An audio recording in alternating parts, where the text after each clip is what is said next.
Hey guys, thanks for tuning in. I've got my dinner in front of me at the moment. Naked beef burrito. It's very good. Have a look.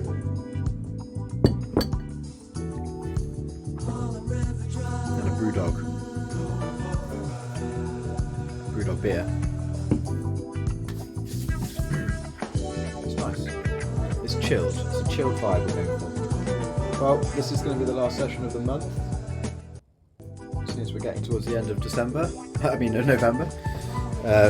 It's been a really good finish to the month, to be honest. In our last session we were up $360, and I want to talk you through what my plan is for next month and next year. How I'm going to manage playing poker professionally part-time. And yeah. Because you can't just play like massive long sessions doing what I'm doing. You've got to have some sort of structure to it, so I'll take you through that. But before I do, we need to just go through and win an extra. Let me have a look. I want to be up $300 for the day. So far today, I'm up 235. So I need to win another $65. So we've been playing a little bit of 1-2 recently, so I'm going to join a 1-2 table and see what we can get going. So I'm going to find a table or two.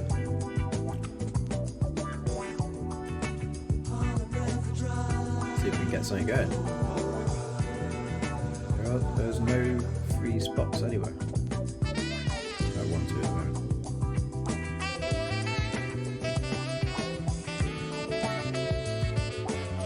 It's supposed to be Cafe Del Mar. It feels a little bit corny. Let's see. I'll join this waiting list and hopefully it's just me at another table that's just sat in an empty table. Alright, well we'll just join an empty table for now and see what we get going. Don't really want to be playing heads up 1-2 for too long. I'm going to mute my mic while I eat to save you all from that horrible thing if I listen to people eat. Nobody likes that.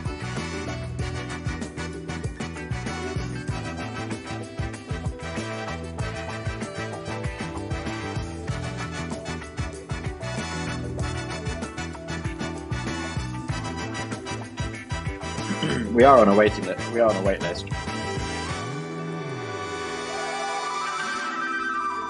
And we're sat here, just no one sitting down with us.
Well, we've got one recreational player across the table from us.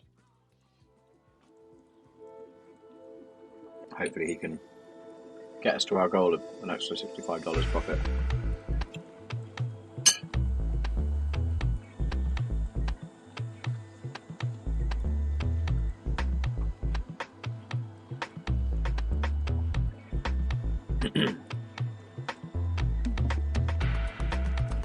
We've got another table just opened up as well that we're on the waiting list for, so we've got 2 tables of 1-2 on the go.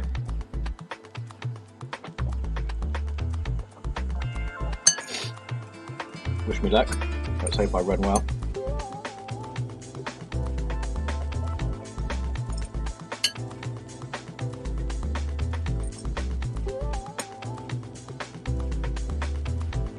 Just in case you weren't aware as well, we're on a 10-minute delay.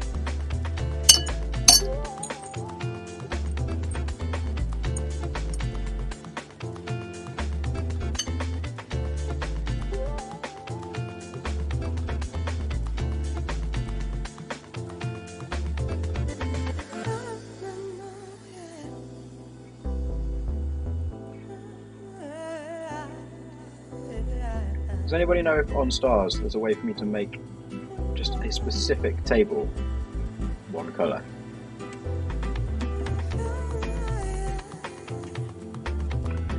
Because right now if I change the felt cloth, it changes it for all the tables.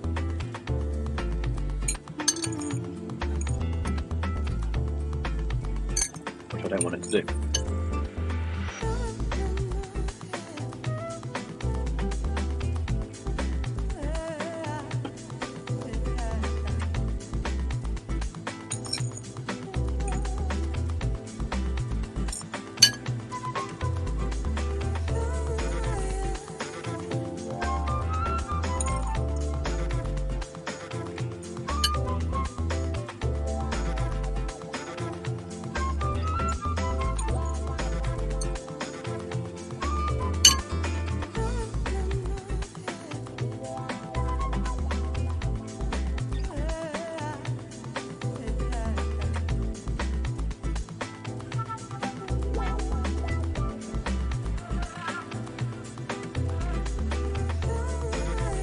Check all this. Not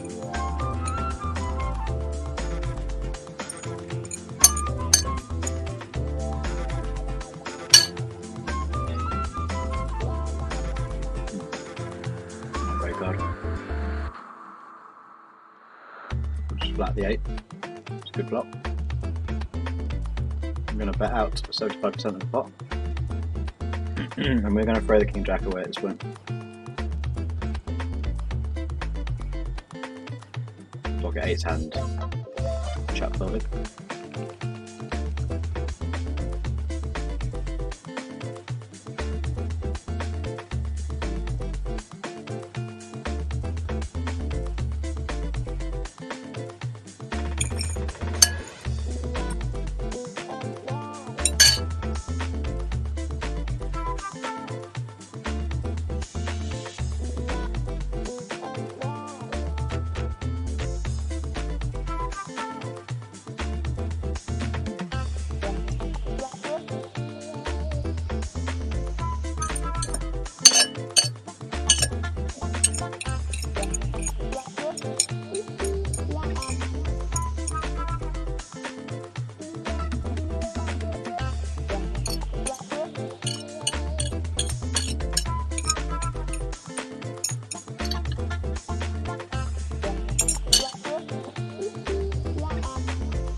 Free betting in the blinds here. I'll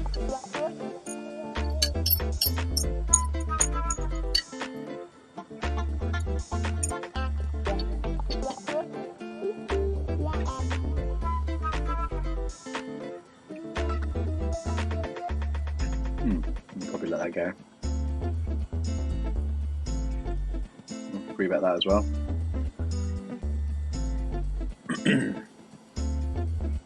Obviously folded the A7.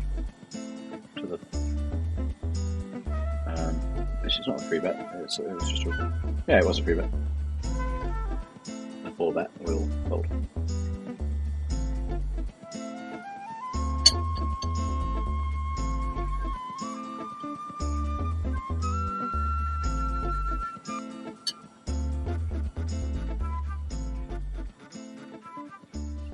That's a shame we lost the purple type player on this table.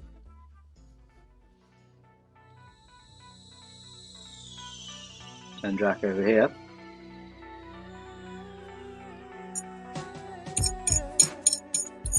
Anyone got the new Call of Duty? Thinking of investing. Looks like a good laugh.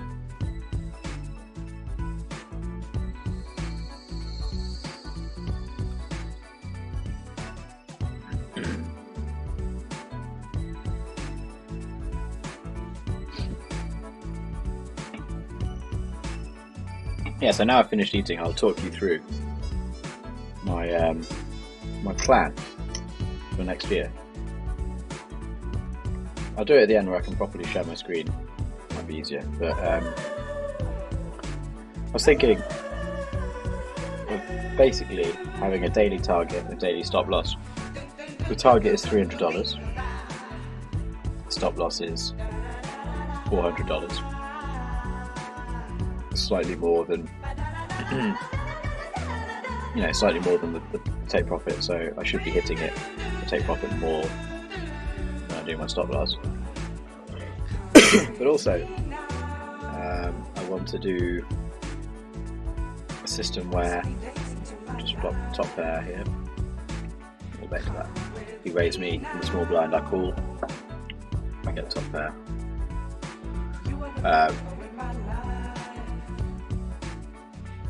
Interesting. I think I'll check back here. A bit of pot control. Bad card. Queen Jack gets there. There's the overbet. Thing is, he could be doing the overbet because I checked back it looks weak. I feel like I just got to call this here. Yeah, I hit the 7-9. Nice. Nice hand. Anyway, I want to play it at like a system where basically if I lose, say, one buy at 1-2, then I go down to 51. And if I lose a buy in there, then I go down to $50 NL, so 25%, 50 cent. And I've got 2 buy-ins that I can lose there. That'll equate to $400, but it makes it a lot harder because I have to lose 4 buy-ins essentially to hit my stop loss for the day, where I just walk away. And if I lose 4 buy-ins, then it's just not my day.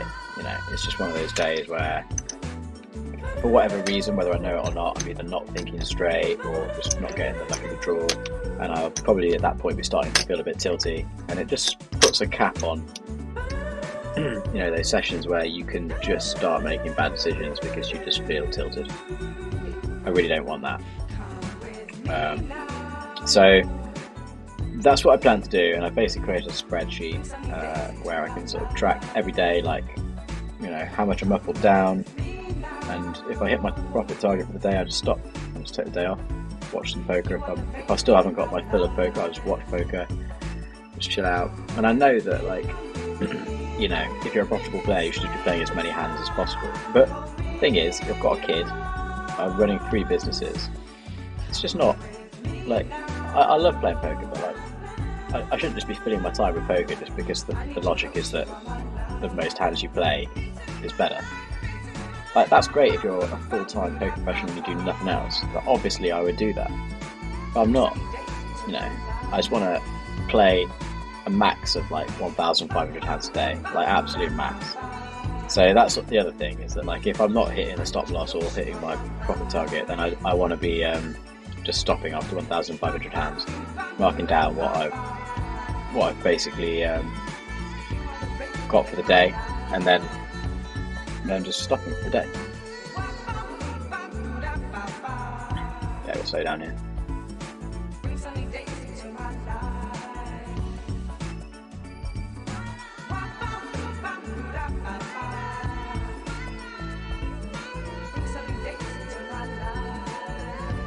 This music's annoying.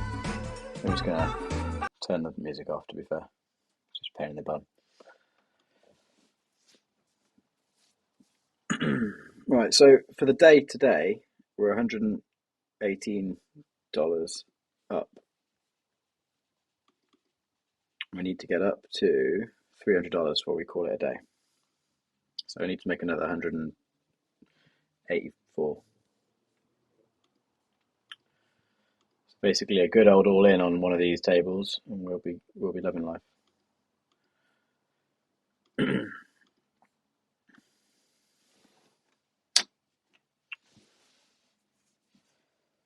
6-9, check it back. Make the 5. Vinny's range is pretty wide. That's a good card. He could have made the flush, so I'm just going to call. He hadn't. Thanks for the chips.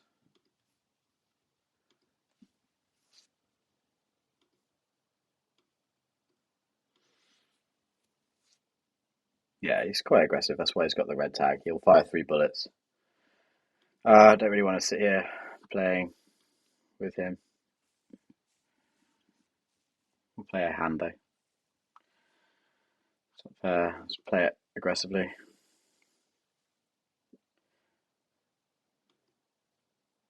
Hopefully he's hit the ace.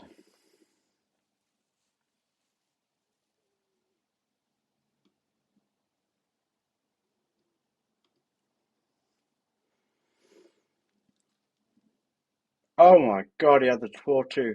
Oh my god, that's sick. That's gross. Oh. Bleh, bleh. 4 deuce. Oh my god, that's a horrible hand. Let's torture ourselves and have a look at this again.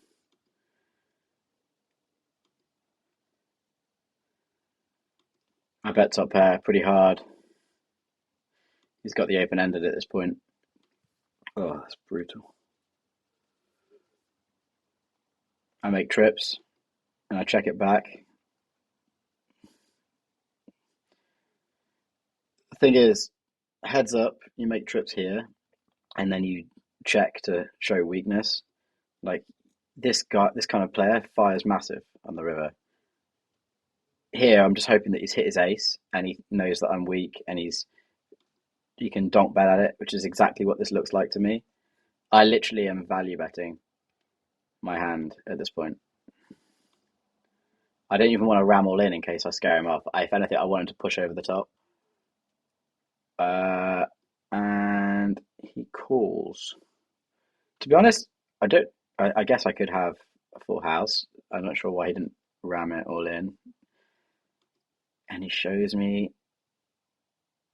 a 4 deuce for the wheel. I was not expecting that. That is a brutal, brutal hand. Wow. Well, we were actually up 230 odd for the day at the beginning of the session, literally about 10 minutes ago. We are now up only 10 for the day. So you're going to be joining me as I try and hit my target of $300. Anyway, as I was saying, what I plan to do is essentially hit 300 profit target every day, and if I hit 400 loss, then I stop, or if I hit 1,500 hands, then I stop. Today I've only played 306 hands, so I've got 1,200 hands left to play today, and that's how I'll do it. This way I can, make sure that I'm not overplaying whilst also trying to be a dad and run companies and keep fit. But also it gives me some sort of point to walk away and stop any potential tilt, which I think is a good plan. So yeah, I'm just going to use my streaming to check in on as many of those sessions as I can, and yeah, hopefully document that. I'd like to do a little thing at the end of this stream where I talk about like how I've got on this month. It's been like a really good month for me. I'll give you a very quick glance over at the stats now. I'll just move over here. So this is just the session. This is basically today's equity curve. But if we change the filter up here and go to this month, then you can see it's been a really, really good session, a really, really good month. $1,500 profit. Mostly this was playing 25.50. So if we change the stakes to $50 NL, it's all been 6 max, and that's most of it, like 20,000 hands. Pretty good. At $1 NL, I've been absolutely bummed, but I only played like 1,200 hands of that. And at $2 NL, so $200, I've been caning it. So I played like a bit more of that.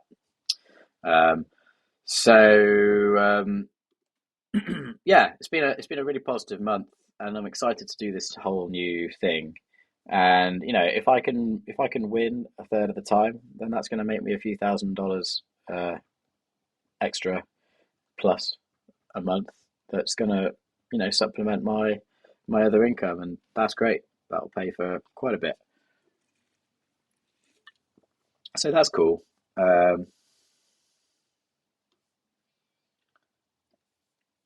that's the plan.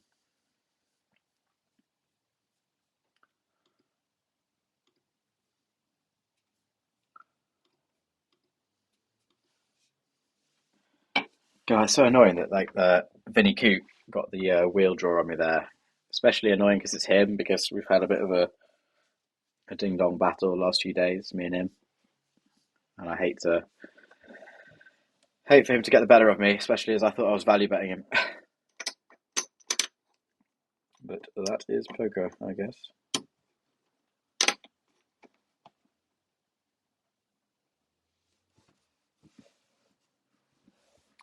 That is poker.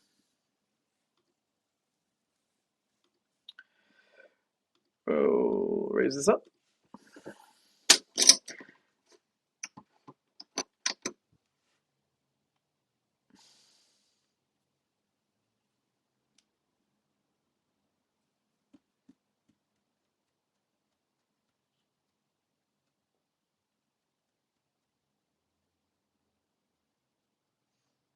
Get the fold.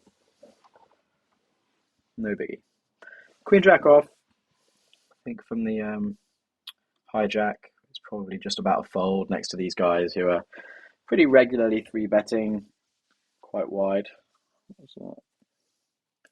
So that's yeah. We just fold that there, as you can see here. Look, Queen Jack isn't the sort of hand you want to be getting into that spot with. It comes off pretty badly against most of that range, or against most premium range.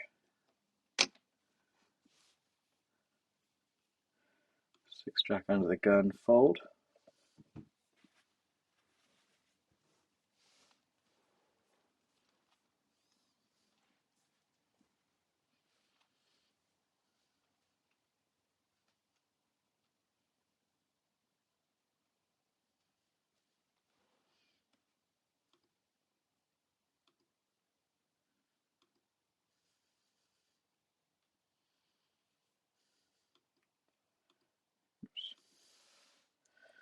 See if there's any other tables we can be joining.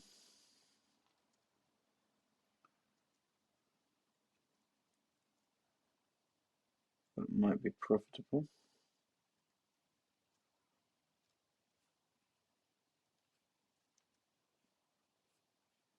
Fold that. I don't mind defending pretty wide from the big blind against the small blind, but four high is a little bit of a push. Okay, I've joined another table as well.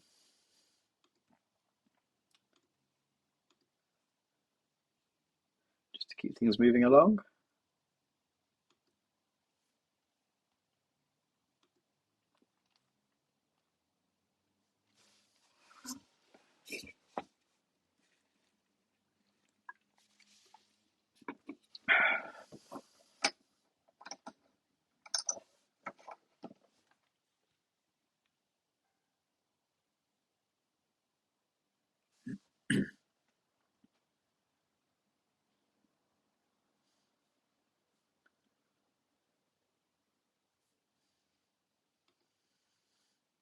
This is our new table.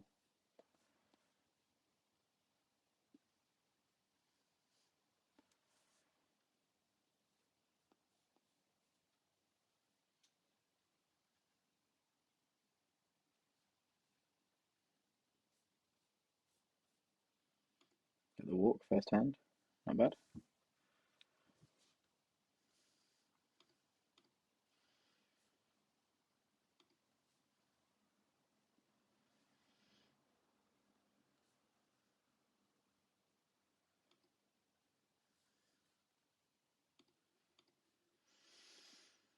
queens.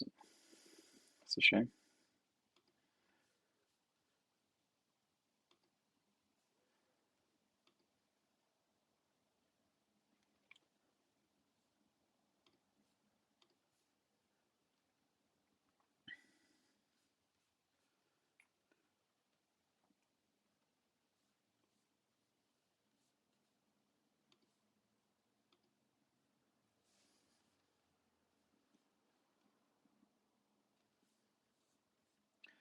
Pocket nines. Raise that up.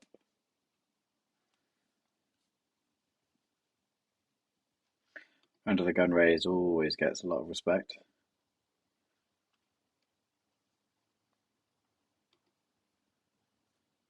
as you can see.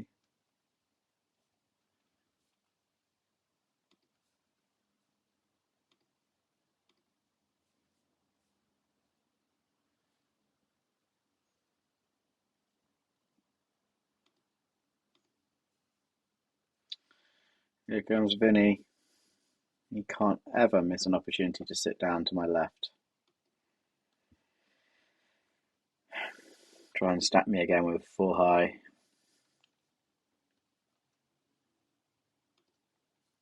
This guy's sat out.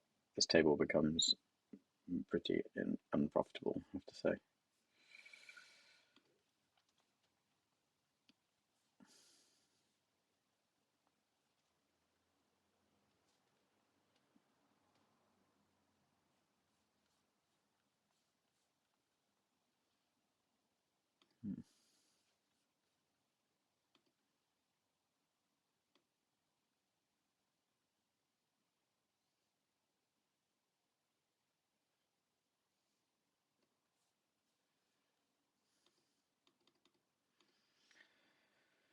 Three bet with the ace king.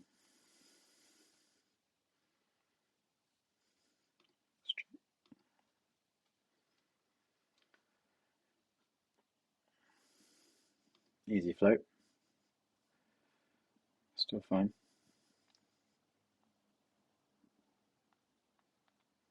Feel like we can check here.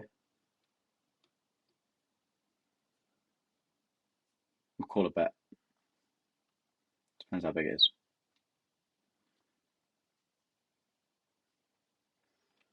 Sort of tempted to go with this. Could have Broadway cards. No, it's a 9. That was loose. That was pretty loose.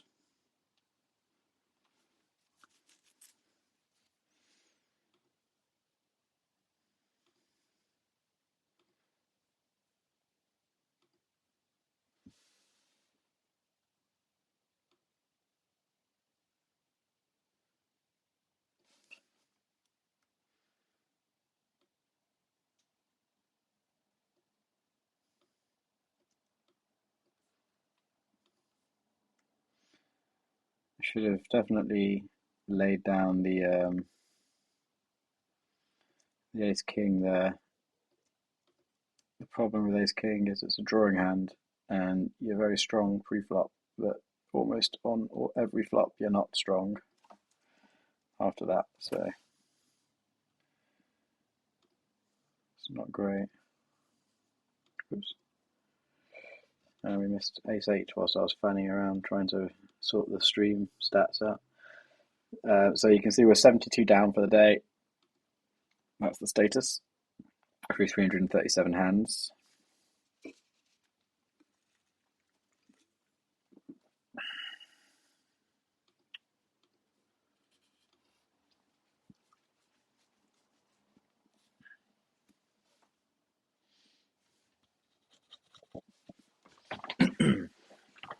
I don't mind that call with the ace king. I feel like because it's been checked through, I do look weak. It's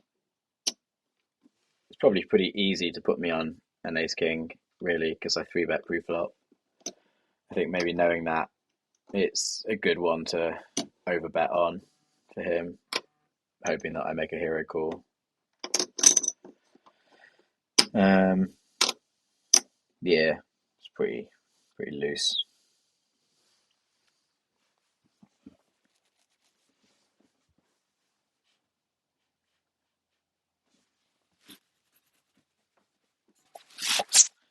Anyway, let's work it back.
No, I realise I have to change the stats on this too.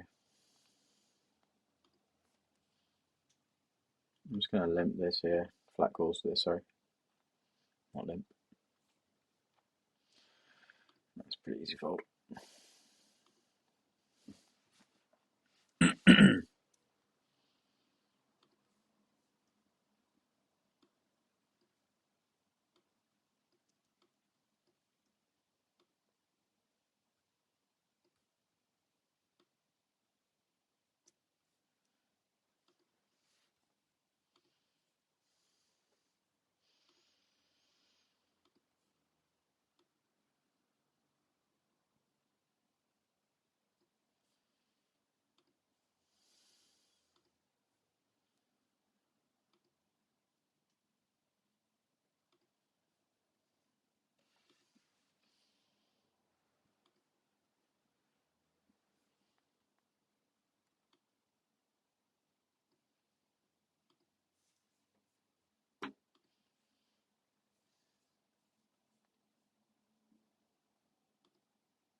Ace-6 on the big blind.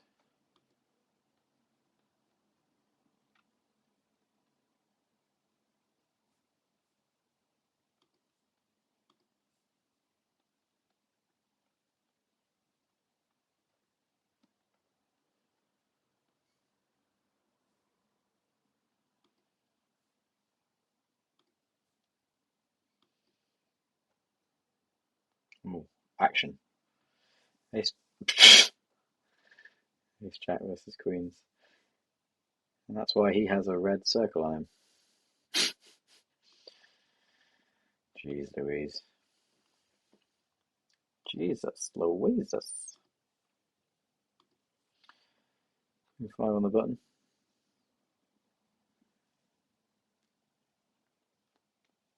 I mean, it's not a great hand, but so far we haven't made one steal through 20 hands, so should probably raise a button. There we go. He respects it.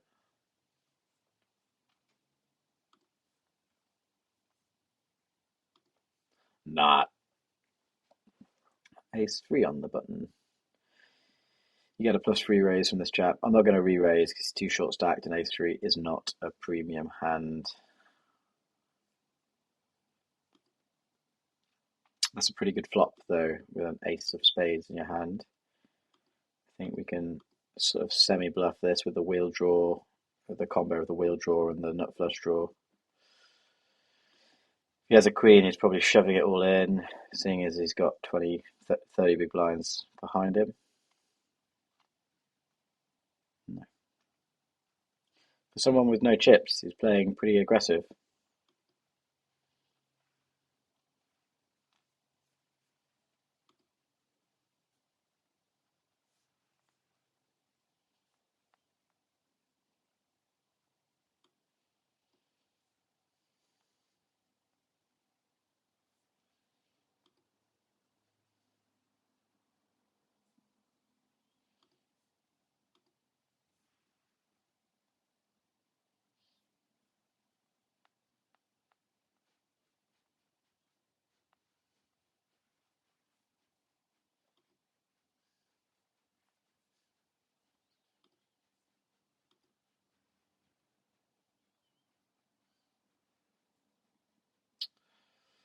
Hmm.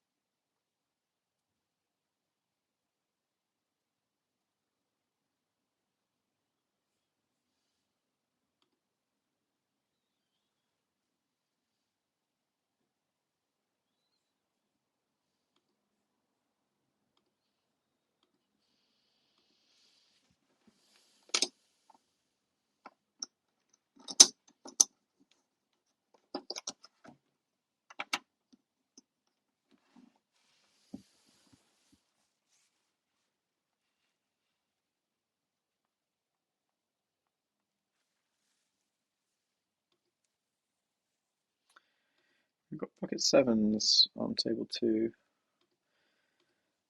This is something that I've mentioned in one of my previous streams, that looking through my poker tracker stats of all the hands I've played this month, if you just go through all the pocket pairs to use through to aces, but I'm actually not. It might be surprising to some of you, but not to others. But like, I'm actually not at all profitable until I get to about sixes or eights. So sevens is just about on the cusp. Happy to put in a small C bet. Just remember, this guy is aggressive though. Um, I think whether it's a small bet or a 3/4 pot bet, yeah, it serves the same purpose. To be honest, probably re-raise.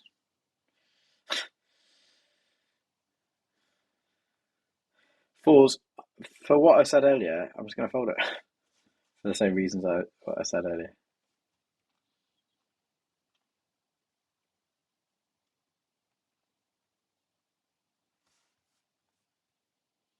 It's crazy, but yeah, it's just not as profitable as you might think.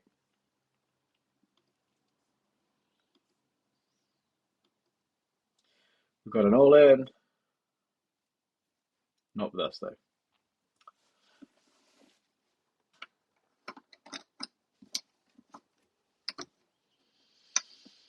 There's a lot going on that board.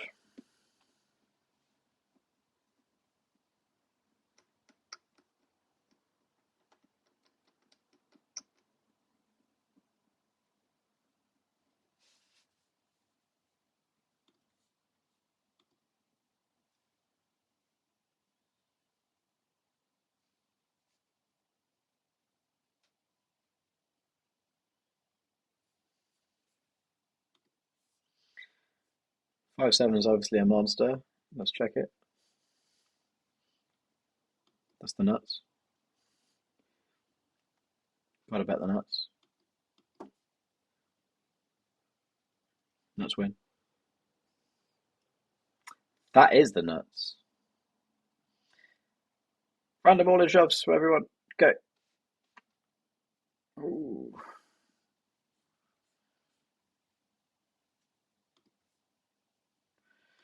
Gotta raise it.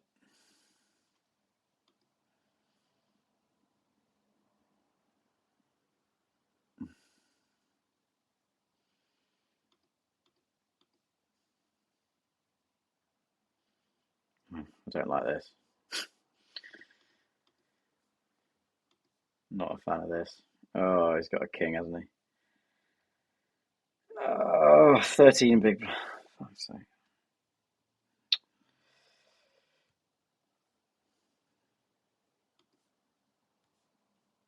Ace one time. Oh! I had 2 outs. Oh, that's not going to help my average all-in equity. I was not expecting to win that. And he's reloaded. Wow. I mean, that was a brute. I can fold the aces there uh, against someone with a bigger stack shoving it all in. But for 13 more big blinds, he's just never folding that. He could also be doing it with a draw or, I don't know, queens or something, I guess. But yeah, it's pretty funny. Jeez Louise, I can't believe that. Jesus. Vinny Coote.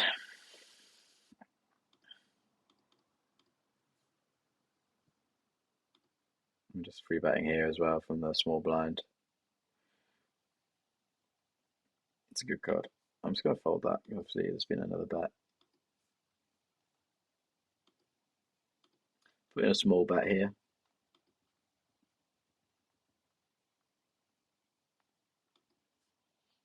Don't want to scare him off.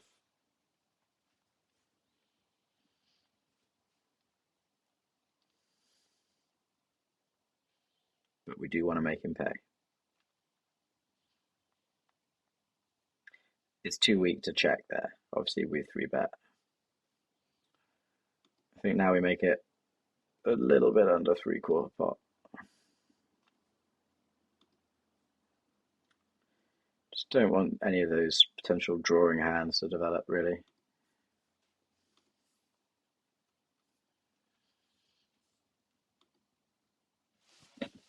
Ace Jack.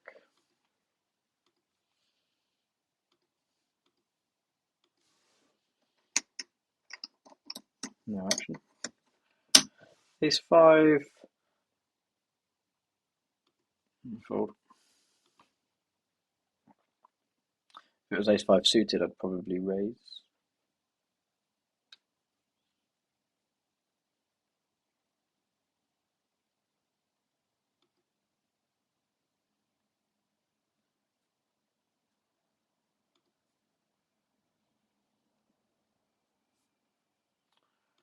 Just raise it as normal.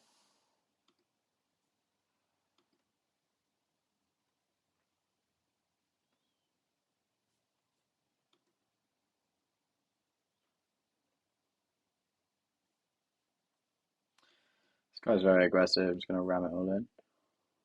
Out of I was in position. Fuck. Idiot. I wasn't paying attention then. I thought he was actually on the button.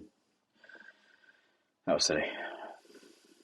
No, well, I don't mind taking down a pot with Ace King like that because it doesn't play particularly well post flop a lot of the time.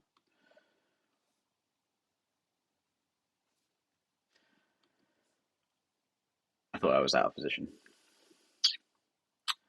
I might just call here from the small blind with the King Queen. I don't do that a lot. 3-way pot.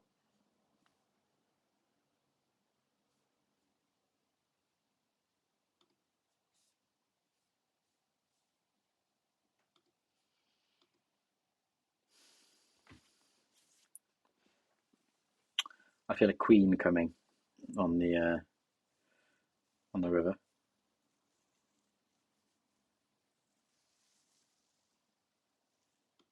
I'm going to fold that now. That's a pretty good flop for us in position or bet half pot.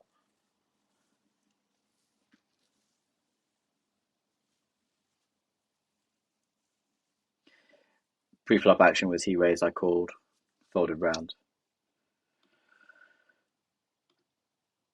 Again, I think we'll bet again.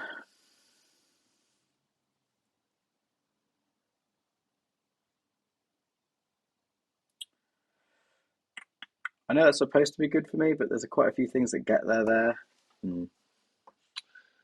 Better aces, king, queen. Am I worried about the king, queen? I am worried about the better ace, seeing as he was in the hijack.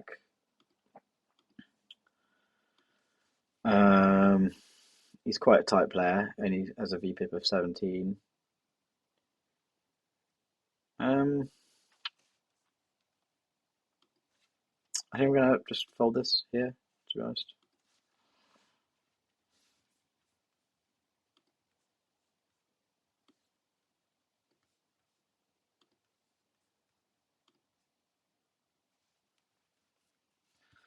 Maybe it's a bit nitty.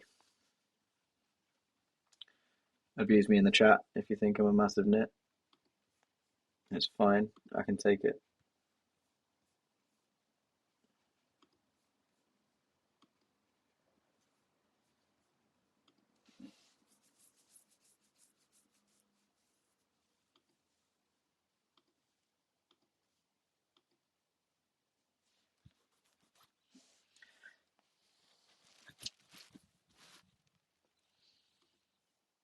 I think if it were button against cutoff, I might call him.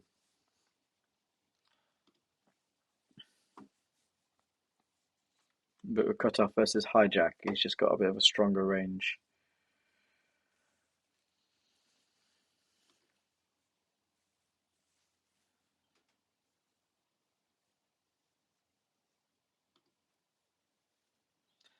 This guy's getting busy.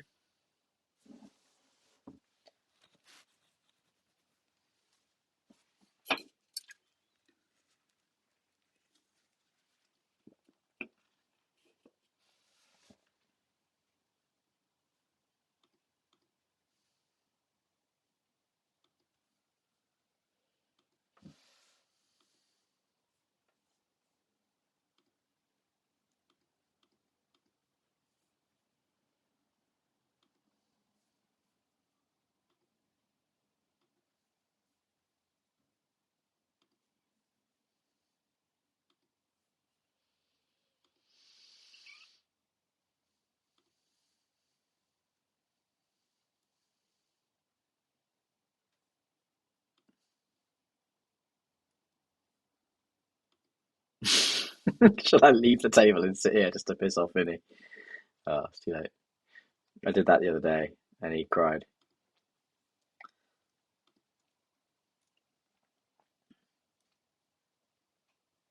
It's pretty funny. I actually quite like him in spite of the fact that he stacked me earlier with 4 high on the river. Oh, that was brutal.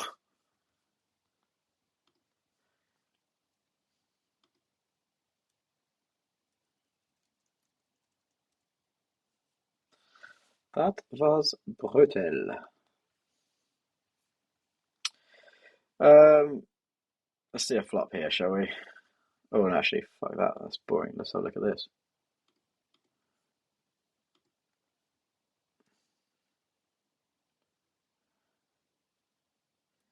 Mr. Razy Pants.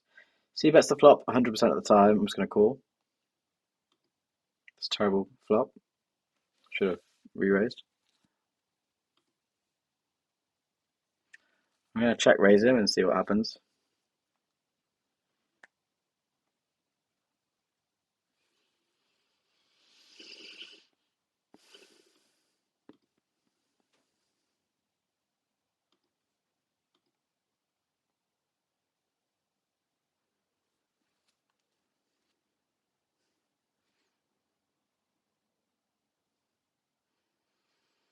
It's not too bad.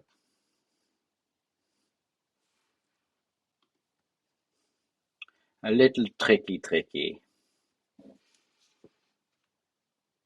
Ace 10 suited.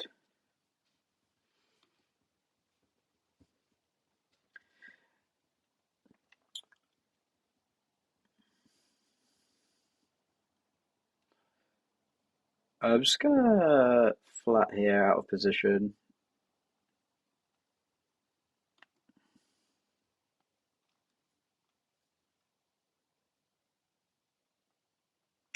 It's a pretty good flop.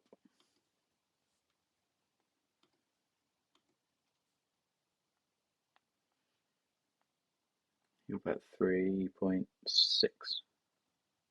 Ooh, 2.1. Okay, so we've got the combo draw again. We've got the wheel, we've got the flush draw. I think like a slightly under half size pot bet is good here for our equity. If we do hit, we want more chips to be in there. Ah, missed. Obviously we missed. What's he got? He bets the flop. Small.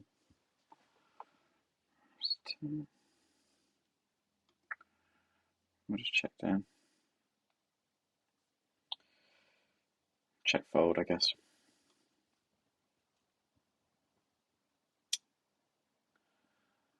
Fucking hell. 6. Gets the 6 on the river.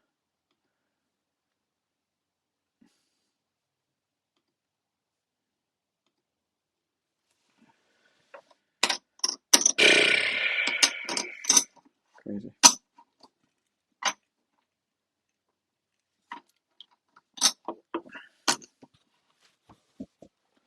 such a monstrous flop for us as well. Monstrous turn, to be honest. We've got another combo draw.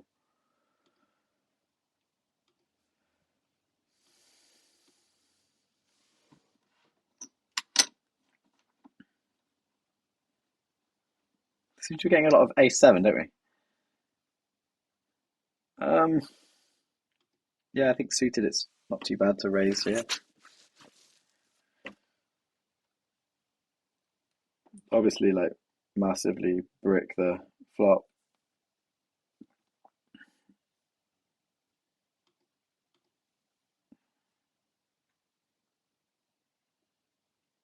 He's definitely got something there. Yeah.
Just keep barreling. Just keep barreling. Here we're just going to float this again. I actually think we could beat him with king high, but I don't know. Check here. I feel like he's just missed a lot of stuff. Gonna bet. Yeah.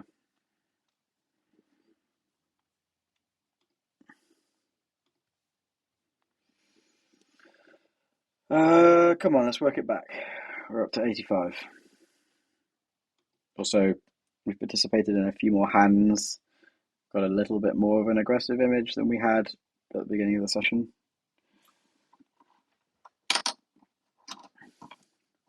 We've got over 1,070 hands remaining for the day, or for the session, I should say.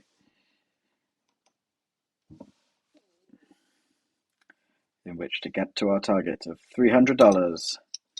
$300 a day is a good wage, especially if it's supplementing your already existing income. Who would say no to that?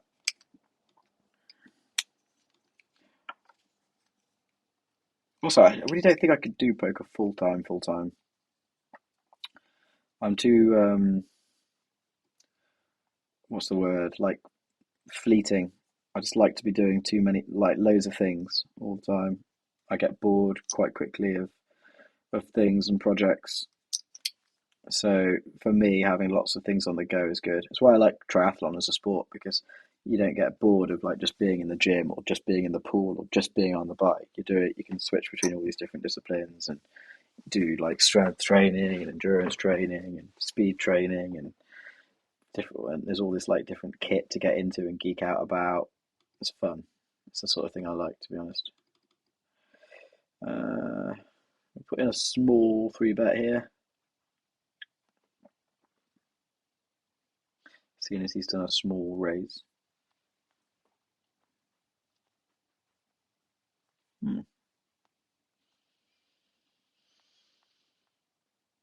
King 10 is suited. Raise it up.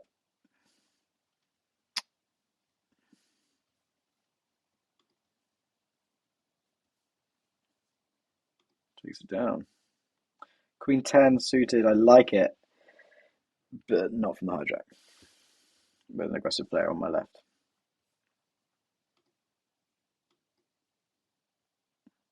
I'm sorry, I may have been showing you the wrong table.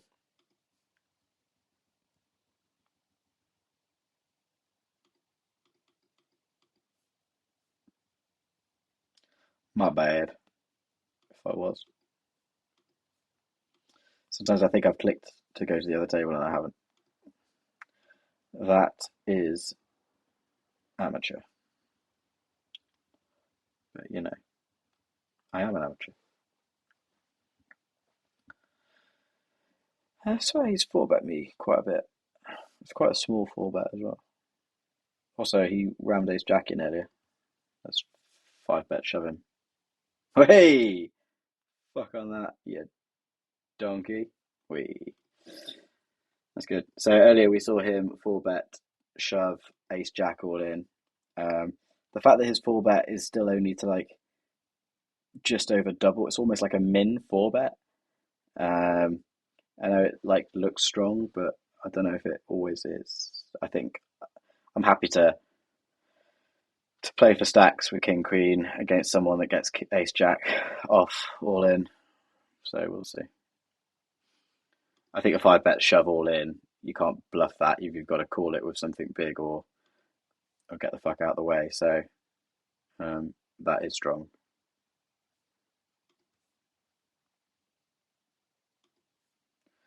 Obviously, 8-2 off here is a massive hand. Just gonna check it. I think he keeps limping when I'm in the big blind, and I just have no interest in participating. You can just get inveigled into these stupid pots.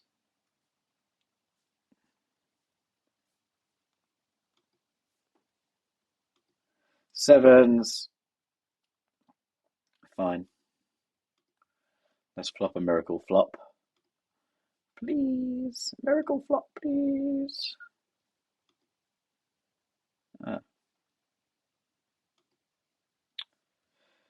What's the statistic, do you reckon, on flopping a set? Is it something like 1 in 16, is it? When you've got a pocket pair? I just made that up.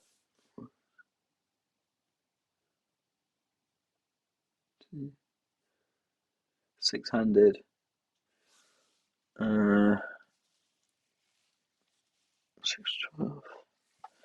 I don't know, I can't work it out.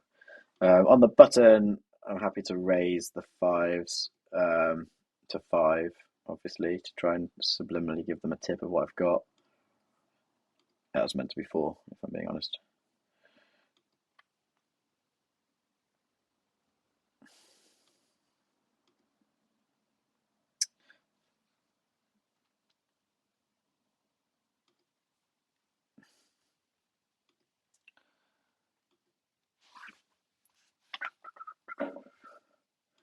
What I would like to know is if anyone ever does watch these videos, if what stakes they're currently playing at, where they play, and how their year has been. And also, it would be good to know what would be helpful to the people watching me to see about my game and what I'm doing. Because I have zero, I'm just prattling around having fun. I have zero sort of content plan. I'm just journaling, if anything, because it keeps me relatively accountable. Obviously, I'm not streaming every single session I'm playing because I play in like random fits and spurts throughout the day.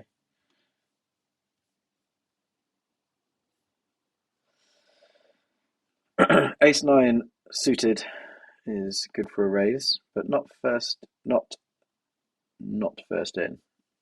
Under the gun, I'll fold to that.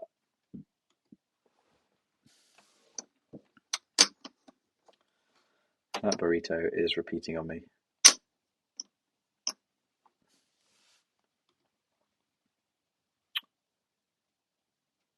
Does anyone know if PokerStars has a good rakeback program? Is that little chest system that they do good compared to other sites?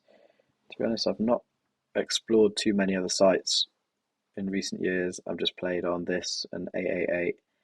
888, the design of it all and the animations just tilts me a bit. but it's very weak. The field's a lot weaker than on Stars, but on Stars there are a lot more games available, um,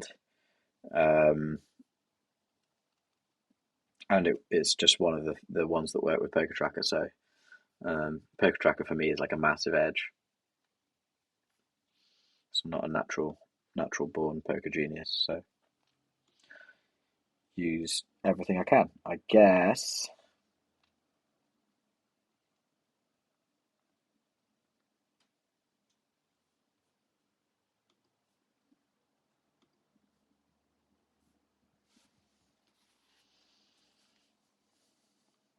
Should probably change the name of my Twitch stream from "Watch Me Tilt Like Balls" to something more descriptive.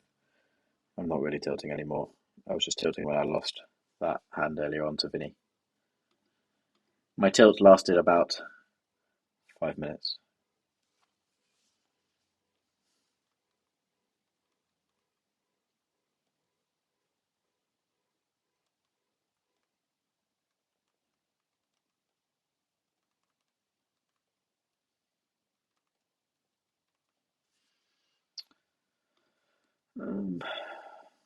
For that.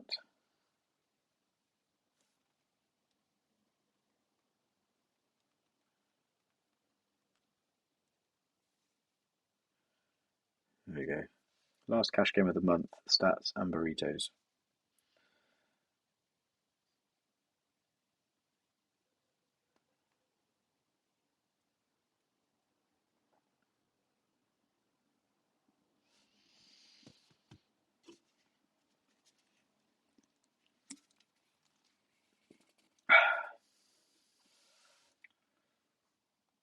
Oof, King gets it on the river. Also, do you guys like running it twice over running it once? I think if you're playing a lot of hands, it makes sense. Reduce your variance somewhat.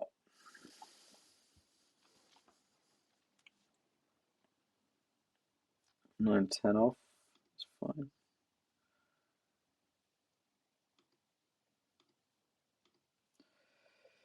This person is tag stats. You're such a 3-betting MF, you are. Cool. No, stay a bit tighter for a bit longer.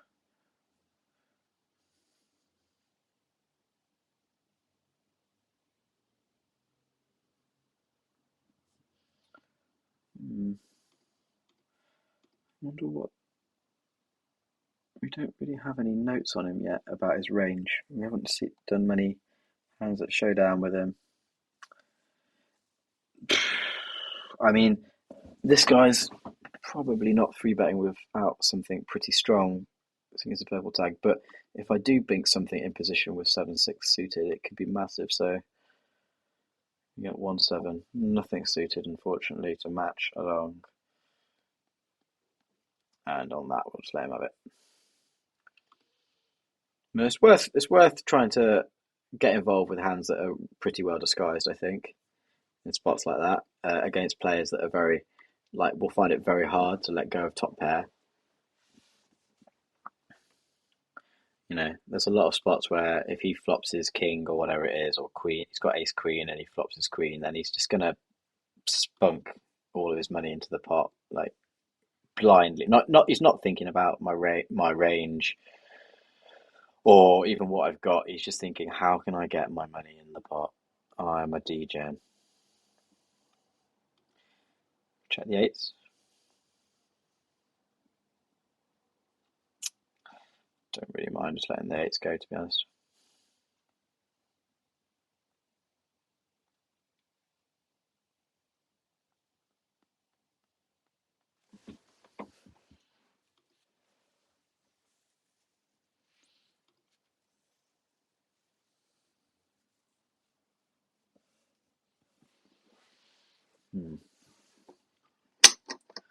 I want a cup of tea. I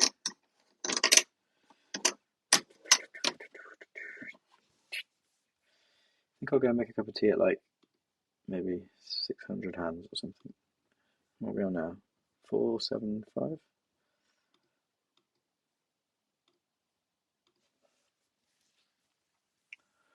Oh, Vinny.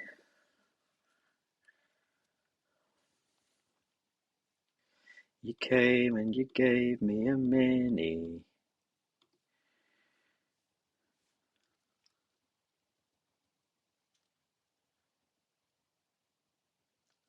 And you sent it away with a 4-bet A7. Not quite. Oh, sure. King 8. Is King 8 suited a raise on the cutoff? It probably is against someone tight on the button, but not against Vinny. That little scoundrel.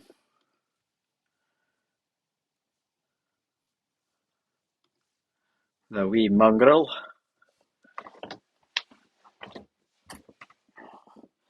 wish I could just like magically appear more burrito filling in my bowl. That would make me happy.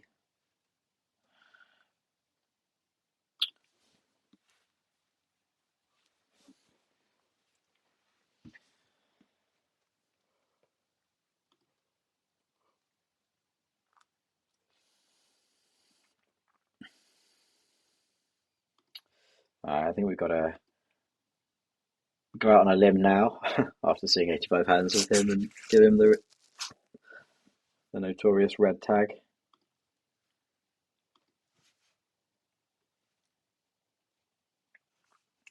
He's a red tag and his stats seem fine, but there's something loose cannony about him. Can't quite put my finger on what it is. He almost feels like a recreational player.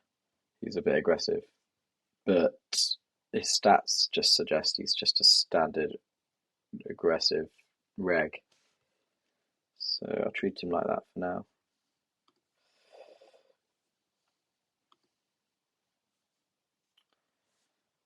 I mean, no.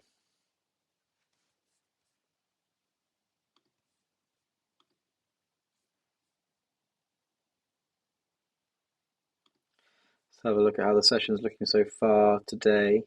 This is all the hands I've played today. Started off a bit shaky, massively stacked here. I think that was us losing with aces. I can't remember what it was actually. It was really earlier, like a lot earlier in the day, and then really like grinded our way back. Had a really good hand here.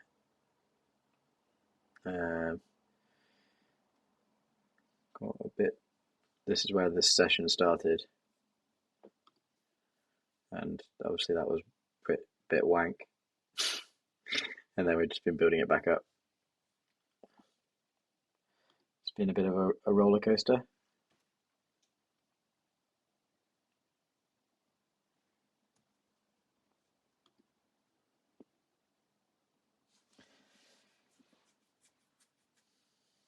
Not too much of a roller coaster. It's been fine.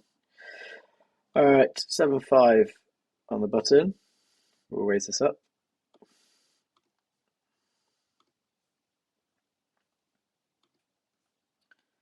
Dakaris.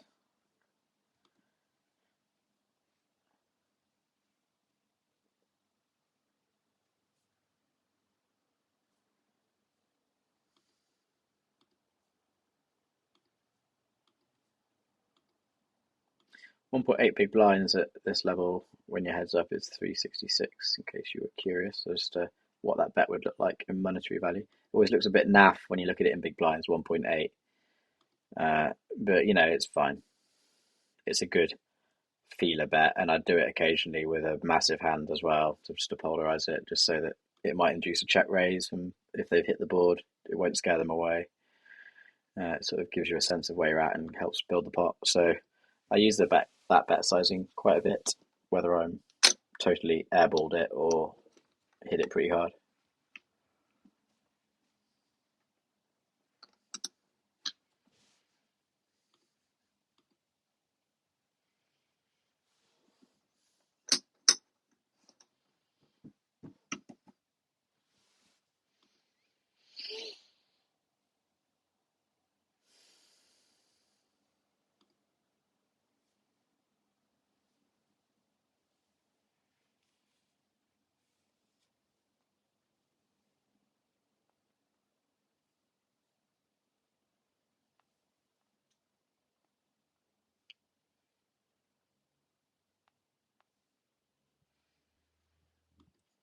Look at deuces on the big blind.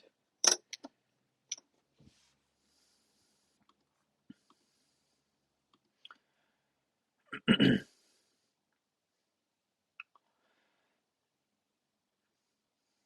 quite a nice hand just to flat with. Check.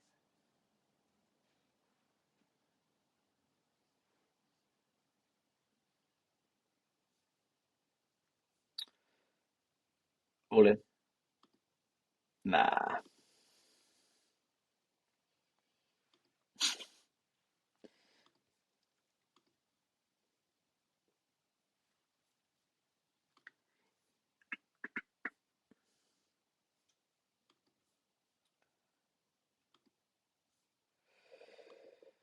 Wow. Had a lot of 3 high hands recently. Oh no, here we go. An absolute monster over here. 4-7.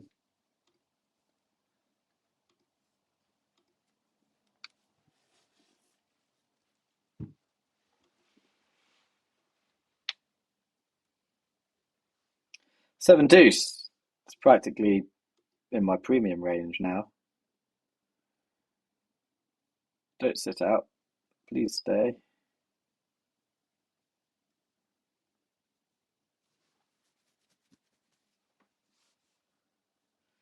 Would you stay another day? I think under the gun we'll fold that with Vinny on my left.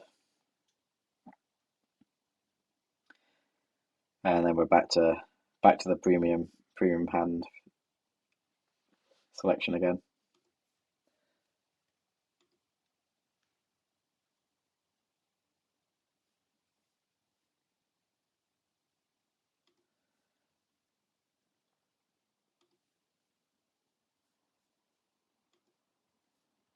Okay, we've got another $150 to go to hit our target today. And another 1,000 hands capped as our max if we haven't hit our target by then. Our target being $300 for the day. If you didn't join near the beginning of the stream.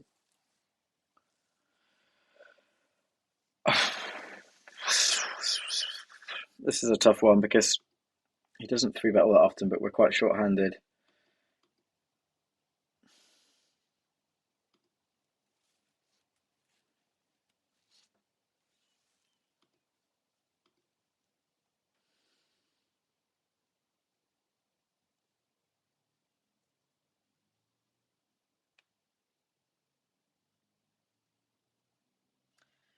Sure, taking a long time over his bet.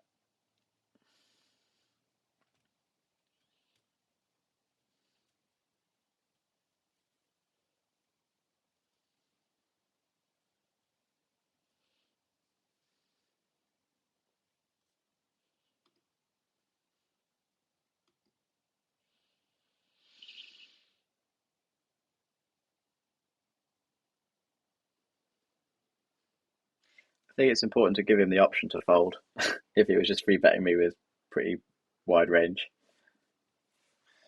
But at least this way I don't have to pay super loads and get invested in a hand if he does have it. We'll just step out of the way now.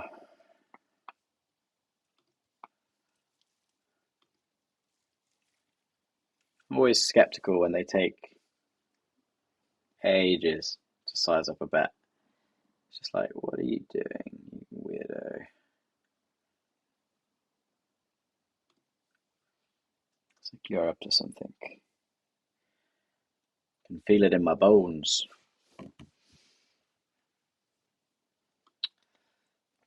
Four high is definitely a strong hand, which will fold.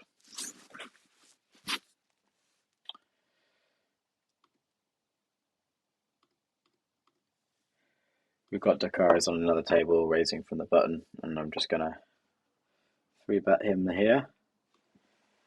We've got a new purple tag sat down with us. That's what you like to see. Good. So he's just sat down over here.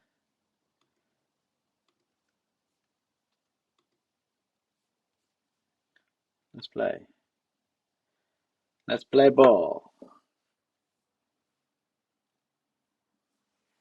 Oh, he's straight in. Straight in with it under the gun raise. We're going to fold that. Oh, we got another purple tag. Sort it out. We've got kings over here. Oh, we get 3 more kings! Don't even. You're just trying to make me hard, aren't you? You cheeky devil. Oh.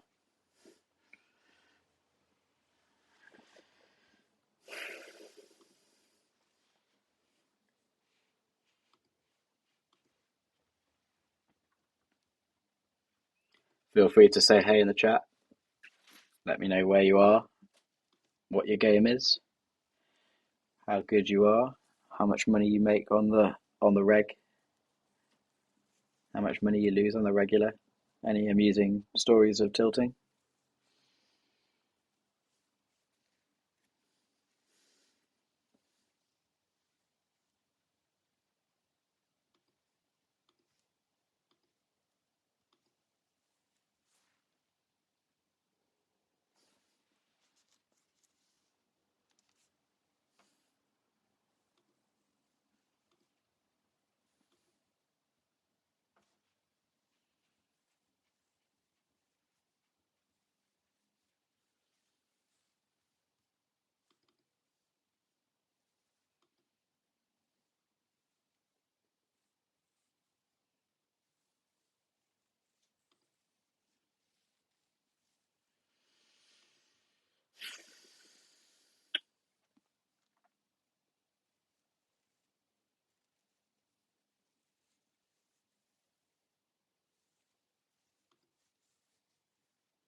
He stole my move.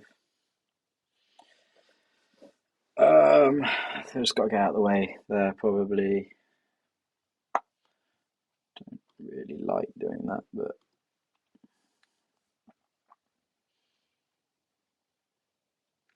oh yeah, there we go. That's what the flop came down. He called, by the way. Obviously, you're raising the 3 high. That's a monster I ain't letting go of. I got the backdoor wheel straight. It's huge.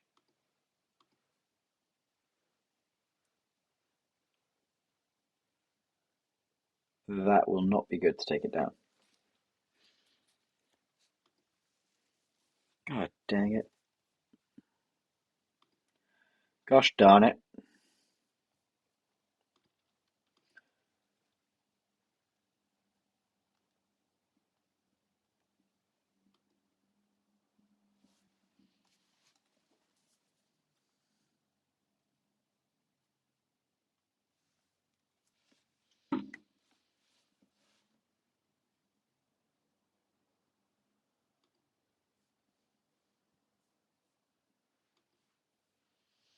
Pocket fours.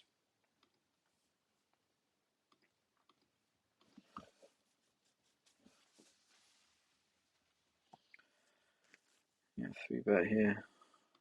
So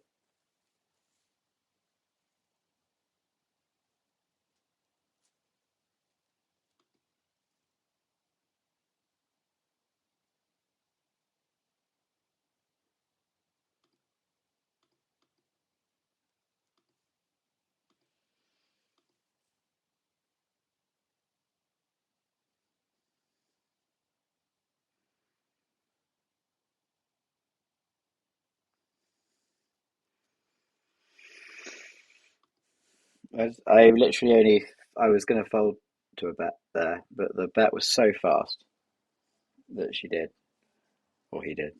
It just felt really weird. It felt wrong. Uh,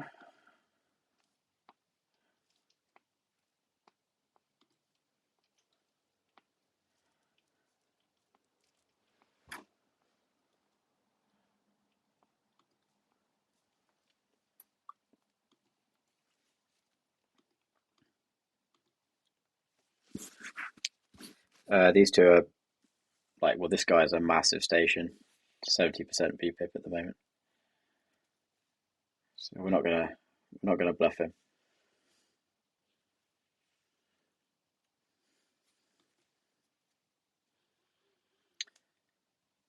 He's also quite passive though. It's the first time he's c-bet. Actually, does it count as a c-bet if he's not the initial raiser? I'm not sure on that actually.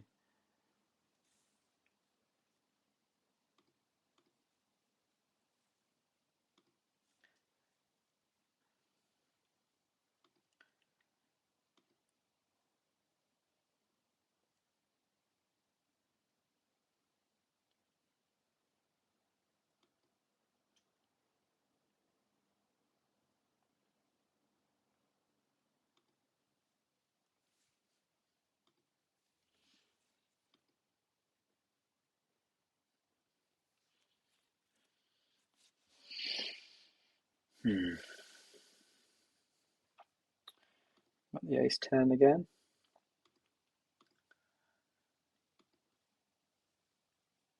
Left.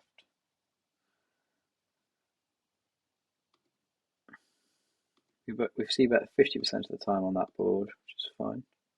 On this table, sorry. I'll slow down here.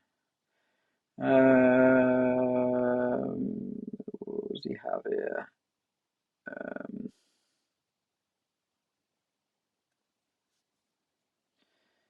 Calls.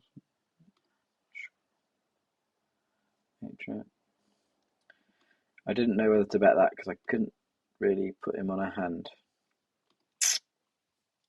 I should have done.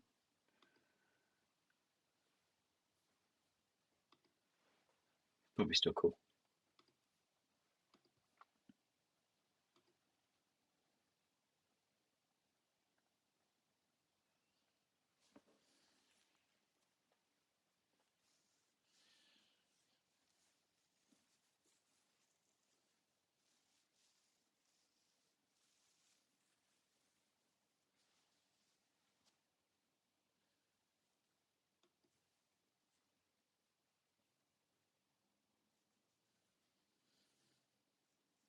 Cut off raises.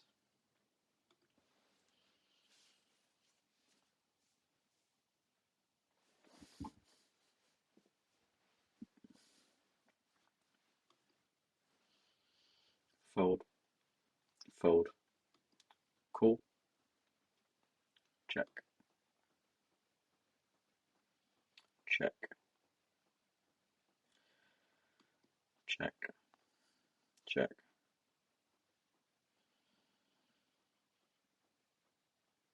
Check.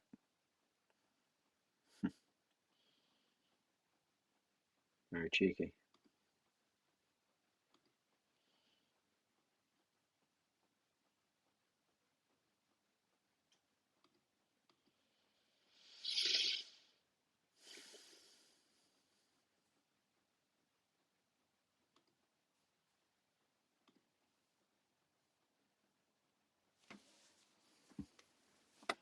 We're up just over 100 for the day, which works out as being 9 big blinds per 100. So, you can't quibble too much at that through 543 hands. Pocket nines. Raise it up. Also raising up the Jack 10 off here.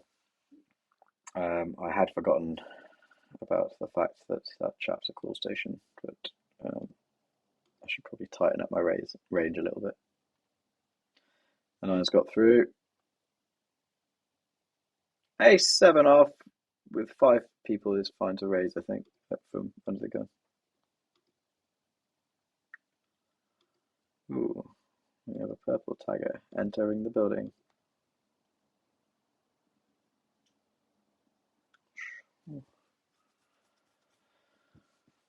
Right. Not sure how many times has he 3-bet? 11%.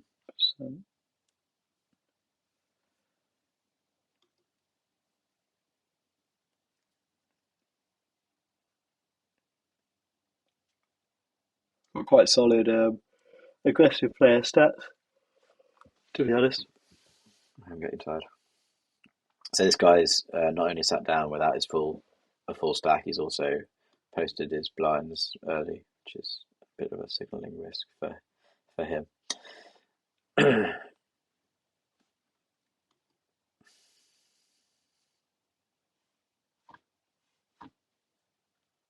I know I'm getting 4-1 on my money, and possibly even more than that, but it's Queen Deuce, and I'm like first to act, so that's why I would call Lady and the Tramp Queen Deuce.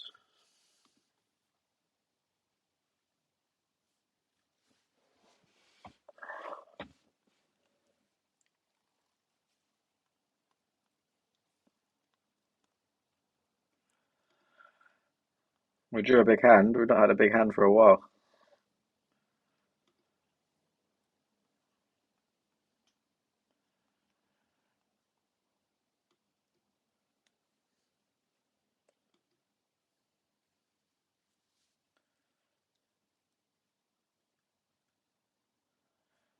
It's taking forever.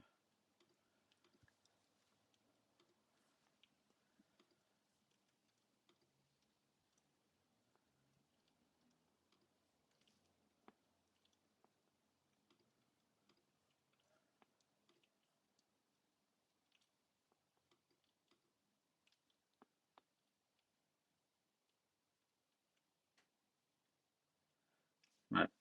It's not slowing down, so I guess he has something.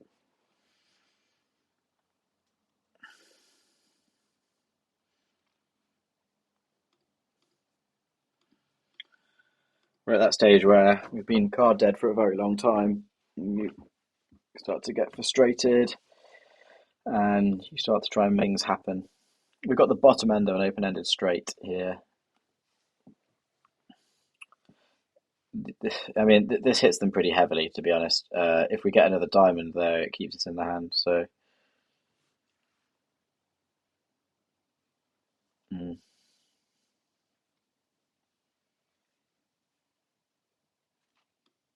Oh god, almost accidentally called there. Not going great at the moment. Very card dead. Back down to $62 for the session. Made a few moves and not really getting too much back.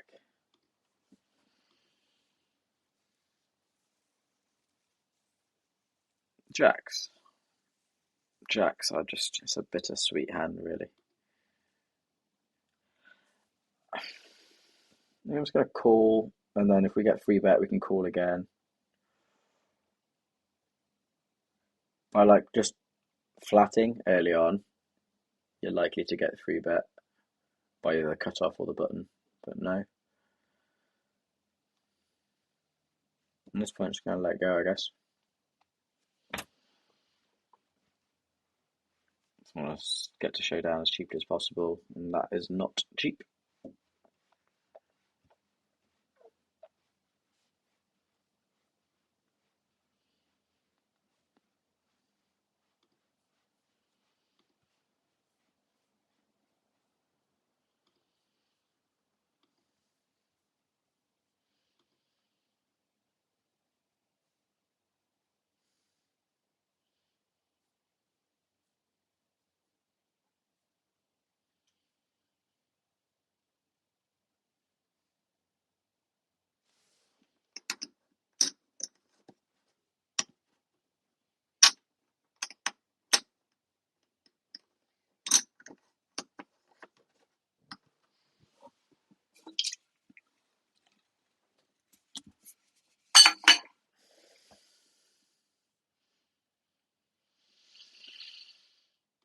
I'll defend.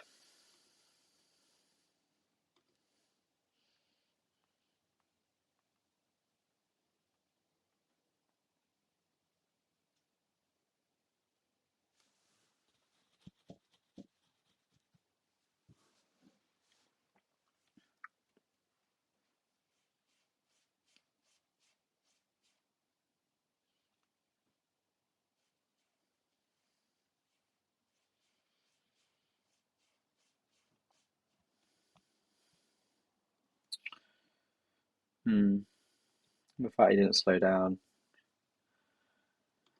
makes me want to give him credibility for having an ace, raising for the small blind.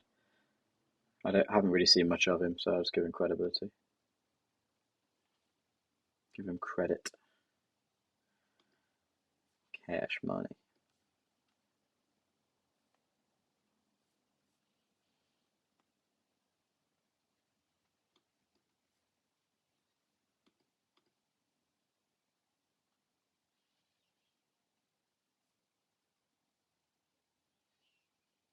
Just got $75 rake back.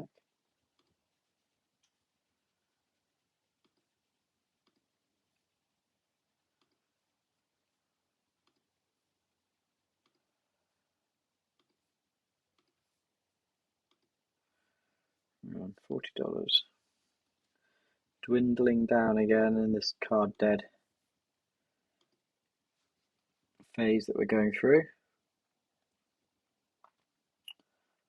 What a roller coaster, eh? We were so close to our 300 goal when we started the session.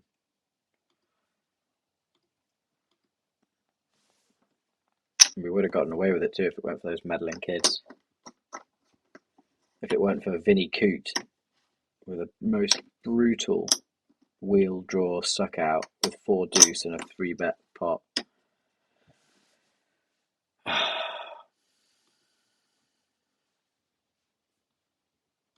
was brutal.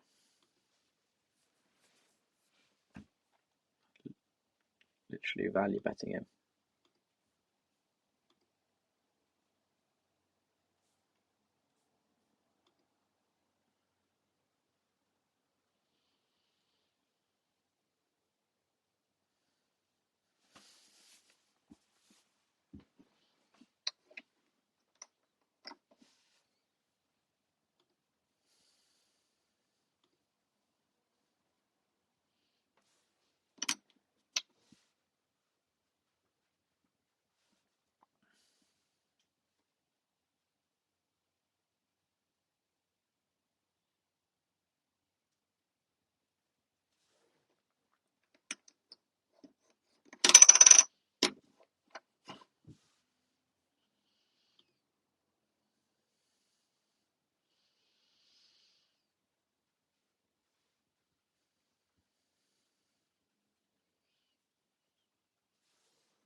Just checking in our stats, we've got a VPIP of 20, pre-flop raise of 15, aggression factor of 2.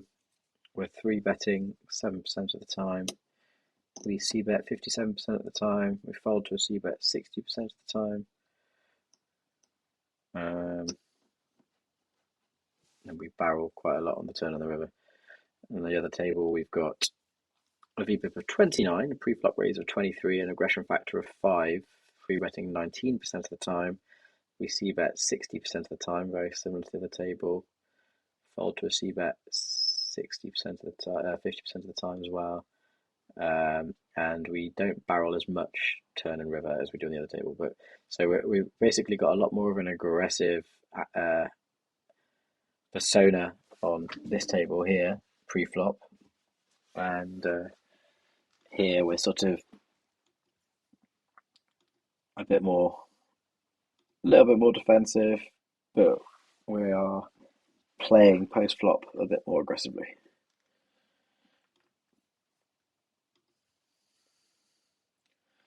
I think we're going to go make a cup of tea in a minute, take a short break, toilet break, tea break, and then I'll be back. Play another sort of 17 hands, up to 600 hands.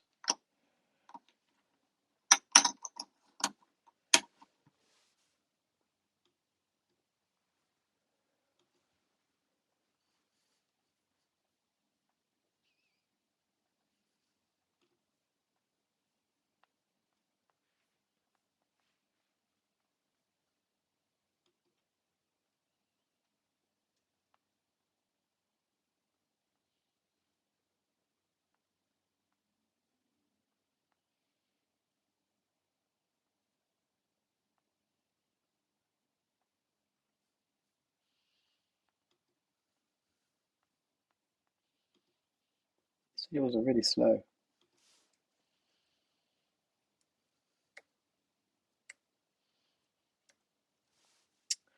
Pocket eights.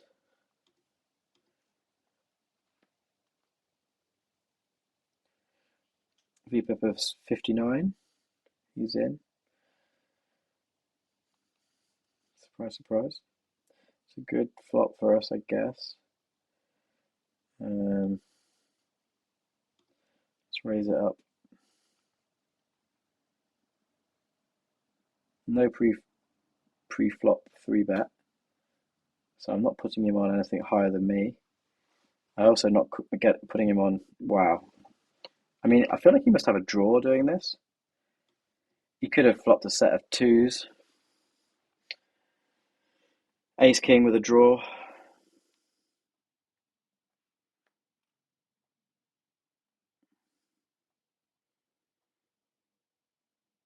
No instant calls. Good. Doubt he's got a set in that case. Almost certainly got a draw. No pre-flop raise, re-raise of me means that he can't be on. He could have nines. I doubt he's got tens. Yeah, it's good. Oh, that's better. A little bit of excitement. Didn't quite make sense there. I don't know what you guys think he had. I think I'd probably put him on like King, Queen of Spades or something like that. You know, Broadway cards with spades. It's not quite enough for him to call it all off. Or maybe like Ace Deuce, like he had like bottom pair with an Ace of Spades or something like that.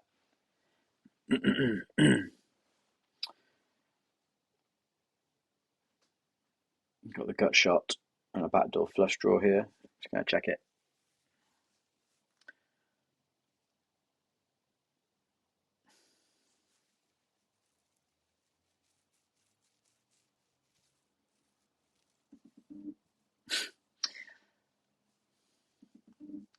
There we are.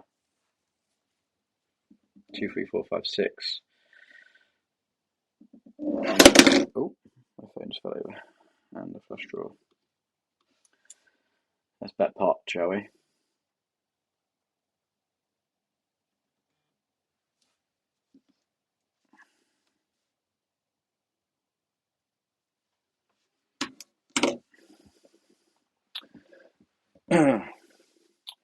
So 6, 7 has me beat.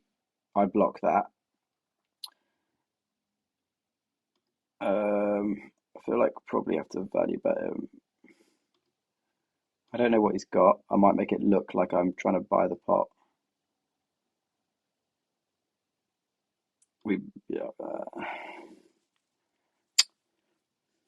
I could have gone for a small value bet and got him to call with a pair, or I could have tried to, if he had like, he's never going to have something massive, is he?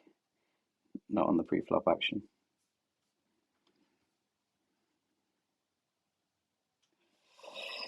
Anyway, I'm gonna mute my mic, go and grab some tea, and I'll be back on in a minute.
Hello, I'm back with tea in hand.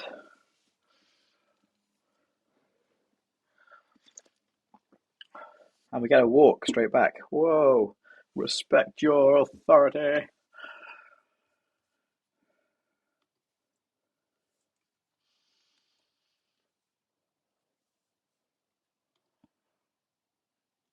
I just went down and ate like 6 pieces of salami, made myself a cup of tea. Pretty random. I don't know if anyone else does that. Just open their fridge to get milk out and then end up opening up like salami and having like 12 biscuits and I don't know, like a slice of cheese or something. I'm terrible for it.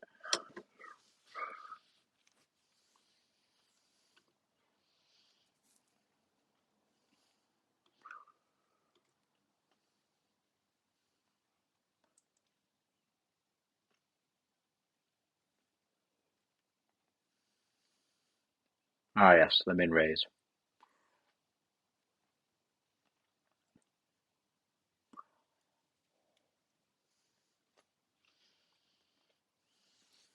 What? Trying to get in the mind of an idiot. Uh, um, I guess I don't really have much other than an 8 high. Flush draw. That was weird. Anyway, that bodes well. I like it when people start making loopy min raise plays, min raise pot plays on bizarre boards.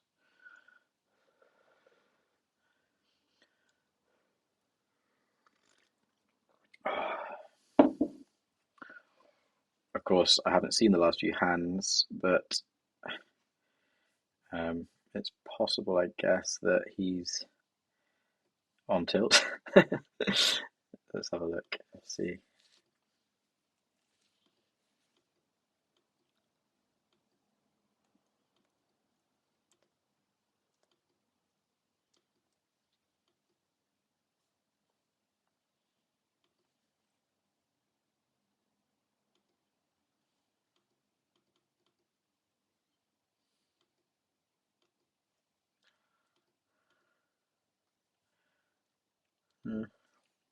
Nothing major.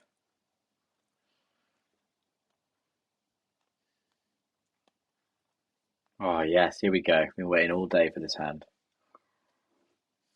7 deuce off.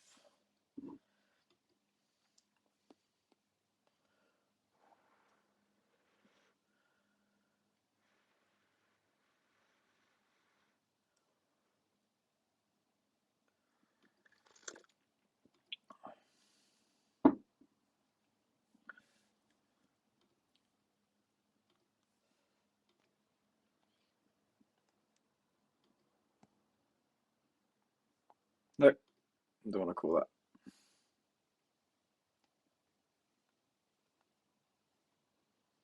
No.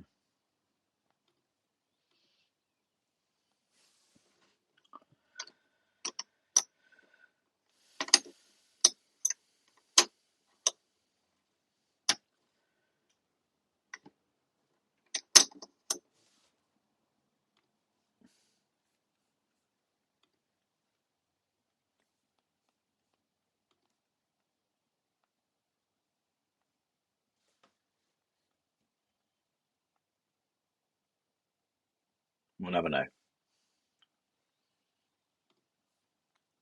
We'll never, ever, ever know. 7 deuce again. Wow, this is too much. Thank you, guys. Thank you, PokerStars. You really do take good care of me.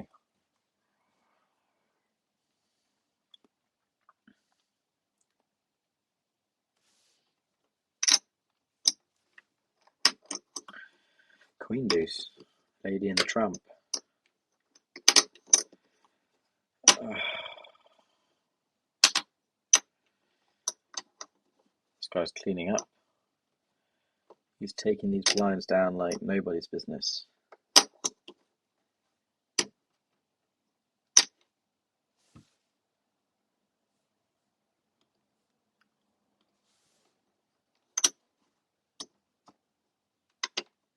There we go.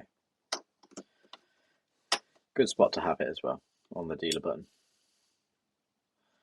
Hopefully nothing jippish happens.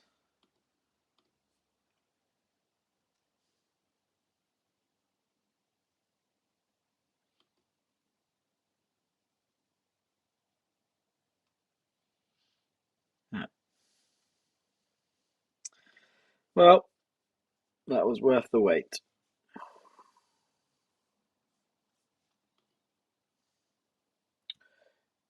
If we can stack someone now, we've made our daily target.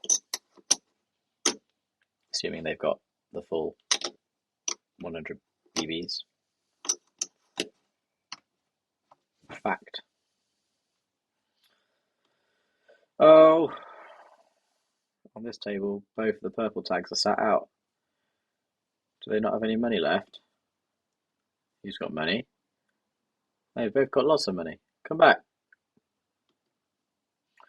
Can't have everyone going off to make cups of tea. It's not how this works. It's not how this works.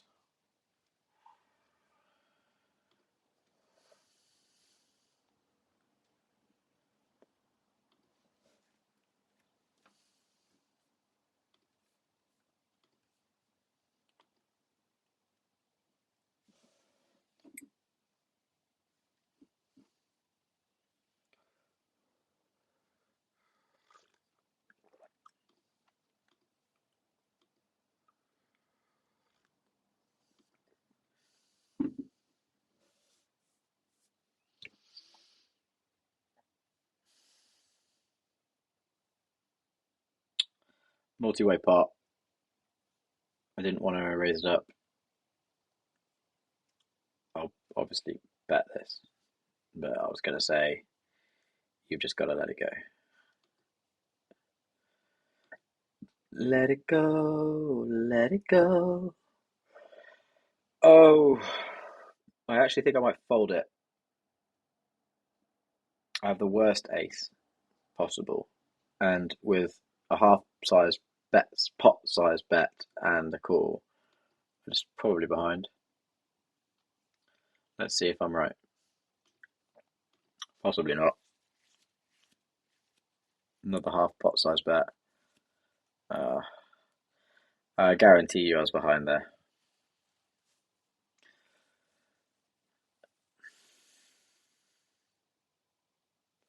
Still, we didn't really lose much, did we? About £4.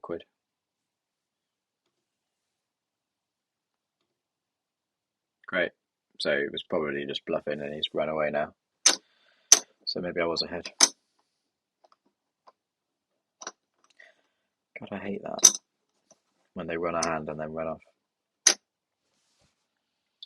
That might be one of my most hated things in poker. There should be like a fuse after you've won a big hand where you have to stay for so long. Although it has been a time where I was literally about to finish the session and then I've won a massive hand and I've had to go and I've just been like, oh dear, I feel bad now. But it's different because I've been sat there for like hours.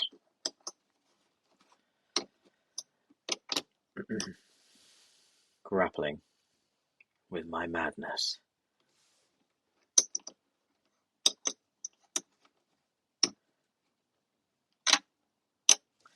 Just wondering if we should change tables.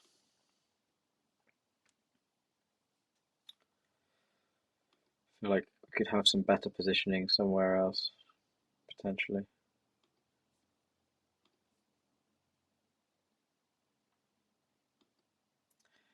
Can maybe throw in some 25-50 tables or 50-100. Oh, aces. I think you're just aces.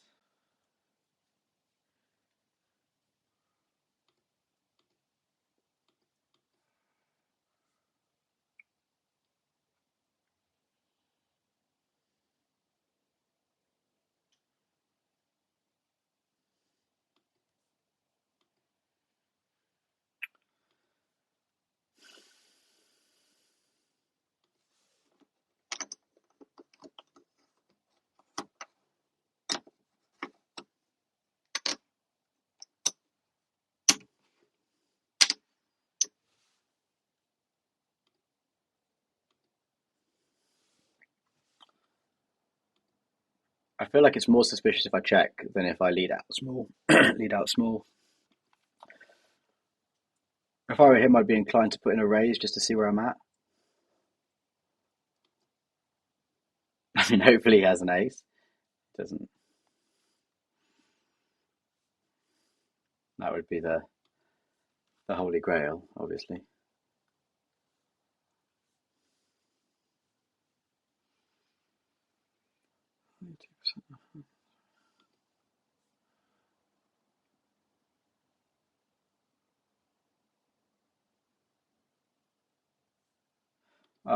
Under the gun, I'm just going to give him credit. I can't remember. I don't really have a good idea of what his range is under the gun, but normally people are stronger than ace deuce. I don't think we have that info on him, fortunately. Got an all in here.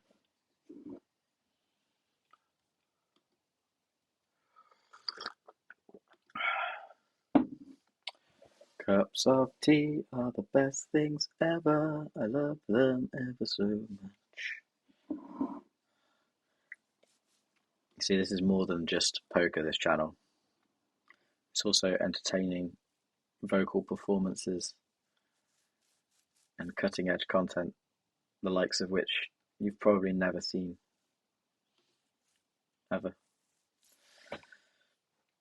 For a reason. Because it sucks. Because it should.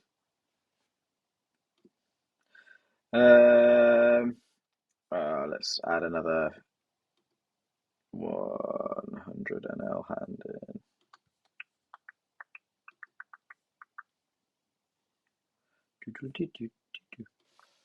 Trying to find another table where we can get some decent positioning on someone.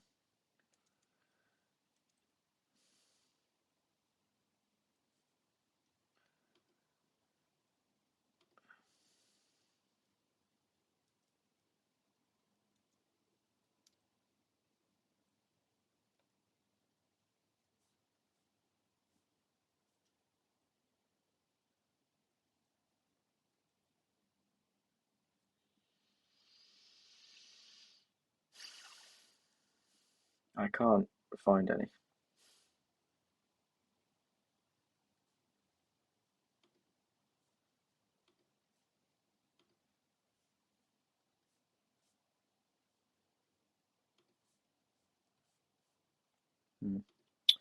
I'll have another look in a minute. In the meantime, let's raise up ace queen from the small blind. Get called, all spades, middle pair, half pot. Let's play.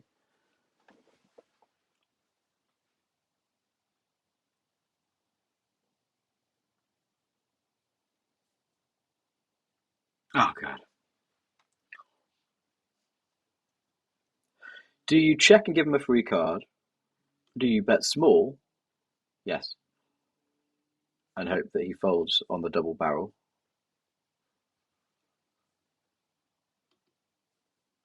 Quite possibly does have a king.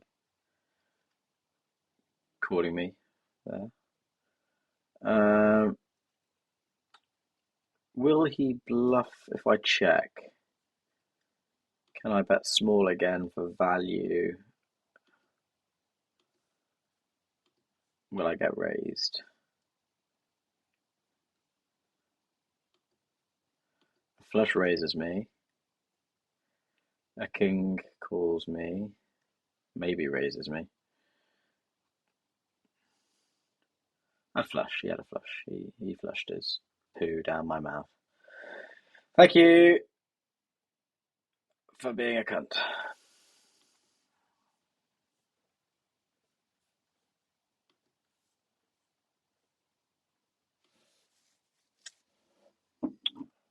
Do you reckon I should just check that back? Folded.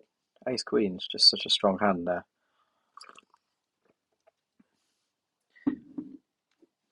I quite like the run out of the board, to be honest. It's not too bad for me. I don't mind the way I played that. I just think, if anything, it looked like I was betting for value. But if he's got a flush, then he's just going to call, shove it all in at the end, isn't he?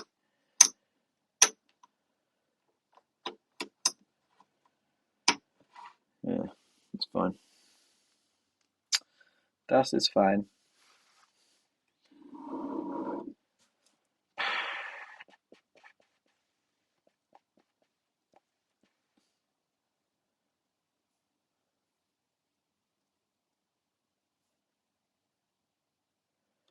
Here's king again.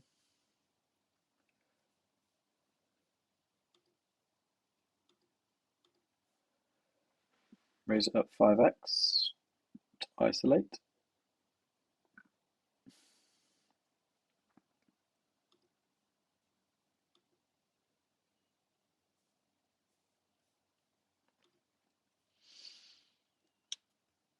Oh, hello, another purple tiger. 9-9-3, pretty good flop. We'll bet half pot.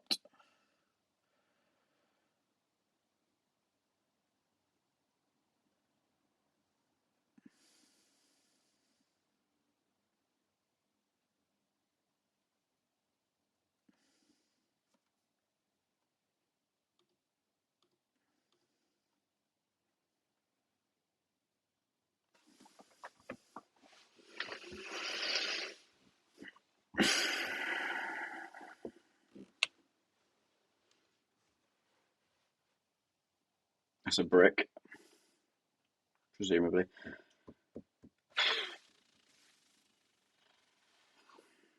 I don't like getting re-raised here, so I'm gonna bet for value.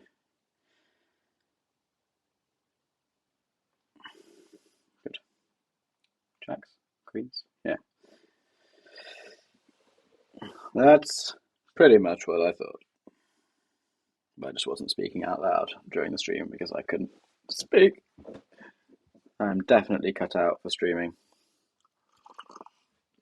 When I said I was betting for value, I meant to say because I think he probably has jacks or queens. I didn't know what else would make sense that didn't raise me before the river. So basically, because I didn't get raised before the river, I assume that I'm good. Checking is pointless because obviously I've got a really strong hand. Massively shoving it all in, donk betting it is pointless because I just fold out and I think that might give me more money. So just went for the really small bet. I think I played it pretty perfectly.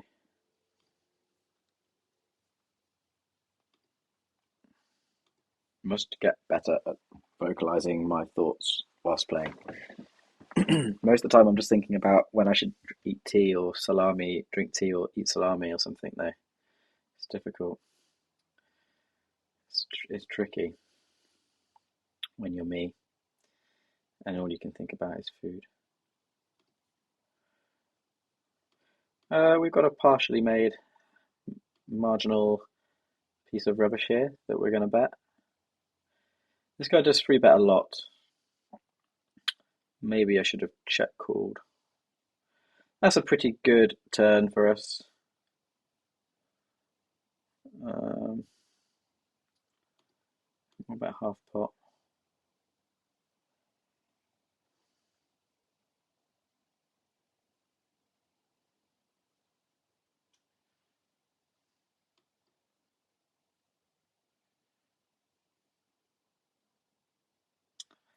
I don't know where I stand now.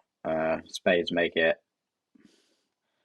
I think runner. I think I'll just check call unless he puts in a massive bet. No. 6-7. Maybe that was a bit weak from me. Maybe I could have bet for value. Not sure.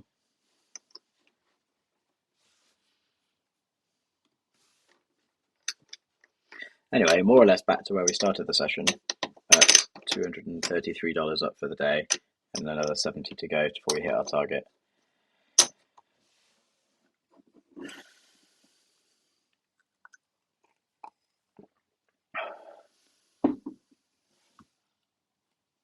I love tea.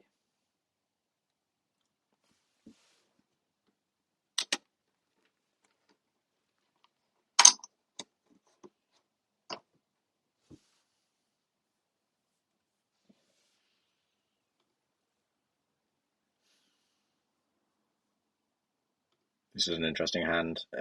It went raise, call, re-raise. Well, bloody went mental. I don't know what it was, but I was definitely behind. I had ace nine suited.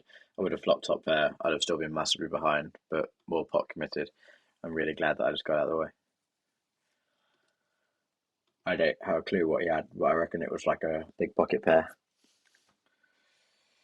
So I do have a clue, but I don't know definitively what he had.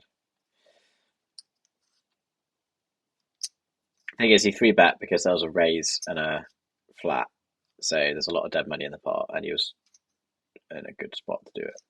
But he could be doing that with a relatively wide range, but he was in the small blind, so he's out of position. He's got to have something quite big. So kings could have had an ace nine, but it's unlikely.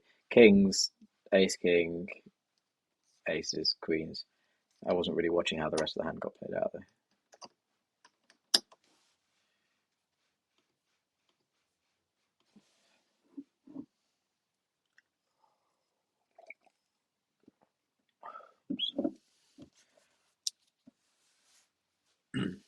Has everybody put Christmas decorations up yet?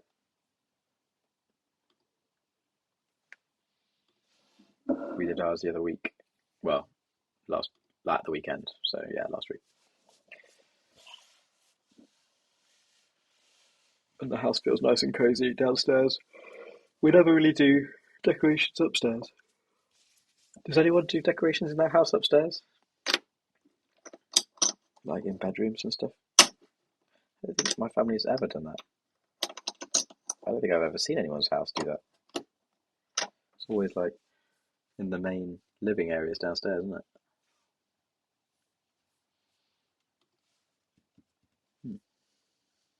It's interesting.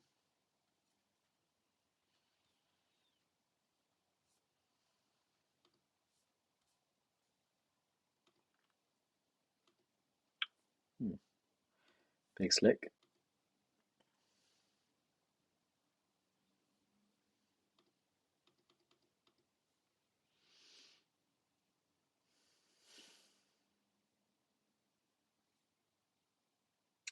He c bets fairly often.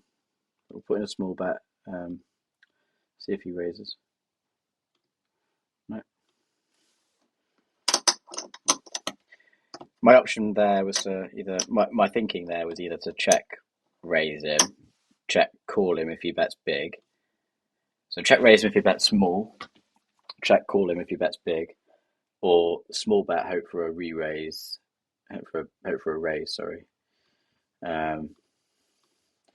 I just because of the two clubs on the flop, I didn't want to risk him just checking back. To be honest, seeing as I'm the aggressor with the three bet. So I think that's fair. I don't really know what's in this. I just called for value here, but I haven't hit any part of it, so I'm just checking it. See what they end up with.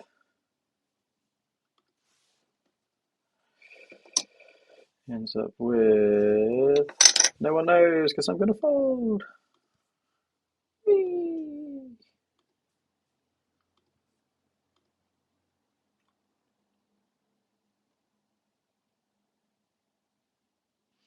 With a VPIP of 46, he's raising all sorts of shit from anywhere on the table. That's through 90 hands too. It's not even like a small-ish sample. I mean, it's not a massive sample. But... I think I'll just call here. It's pretty good. I quite like a check raise here, seeing as the chances of him c-betting are quite high.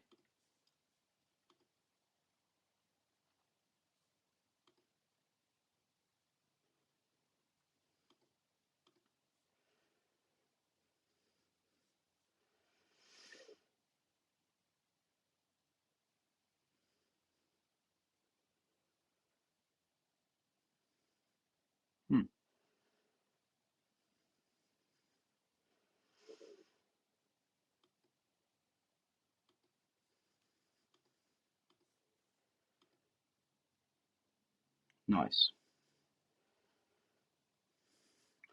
Good little pot. Not quite sure what he called good again there. Was there a draw on the board? Yeah, he may have had spades. We had a blocker with the queen of spades. I'm going to fold to him under the gun. He's a pretty solid player. He's not really aggressive, but he has the ability to be quite aggressive. Oh, we've hit our goal for the day. Well, that's nice. Let's just sit out next hand. Sit out next hand. And that concludes our session. Whee! $300 for the day. Let's go. Whoop, whoop, whoop, whoop, whoop, whoop, whoop.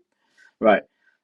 So what I wanted to basically show is just tag that guy before I go. Let me get it. Well, I've got this poker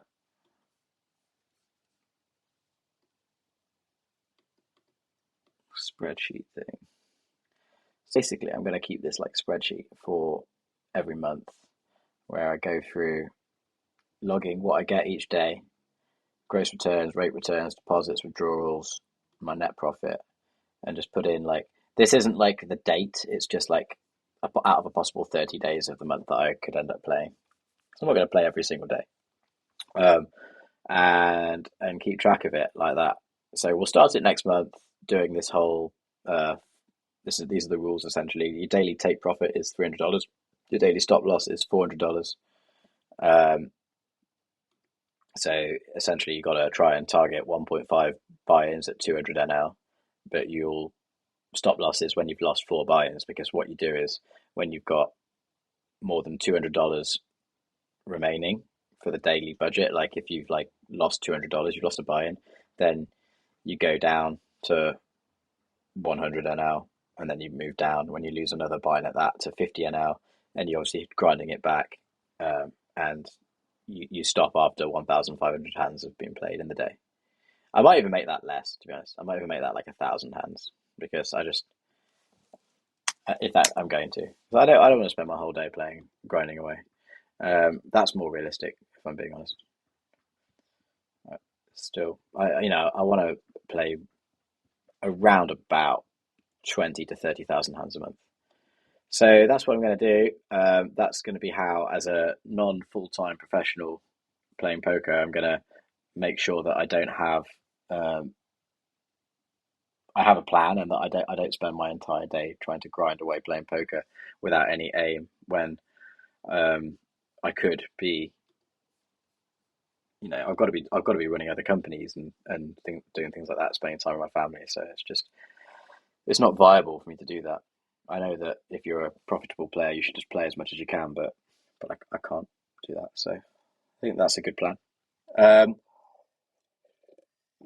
What I also like about it is it stops any tilt. Having a stop loss like that, I'm never gonna. I mean, there could be days where I have like 4 or 5 days where I lose, and that'll be a crap month for sure. But I could still end up breaking even. And with rake, I'll probably end up making a profit.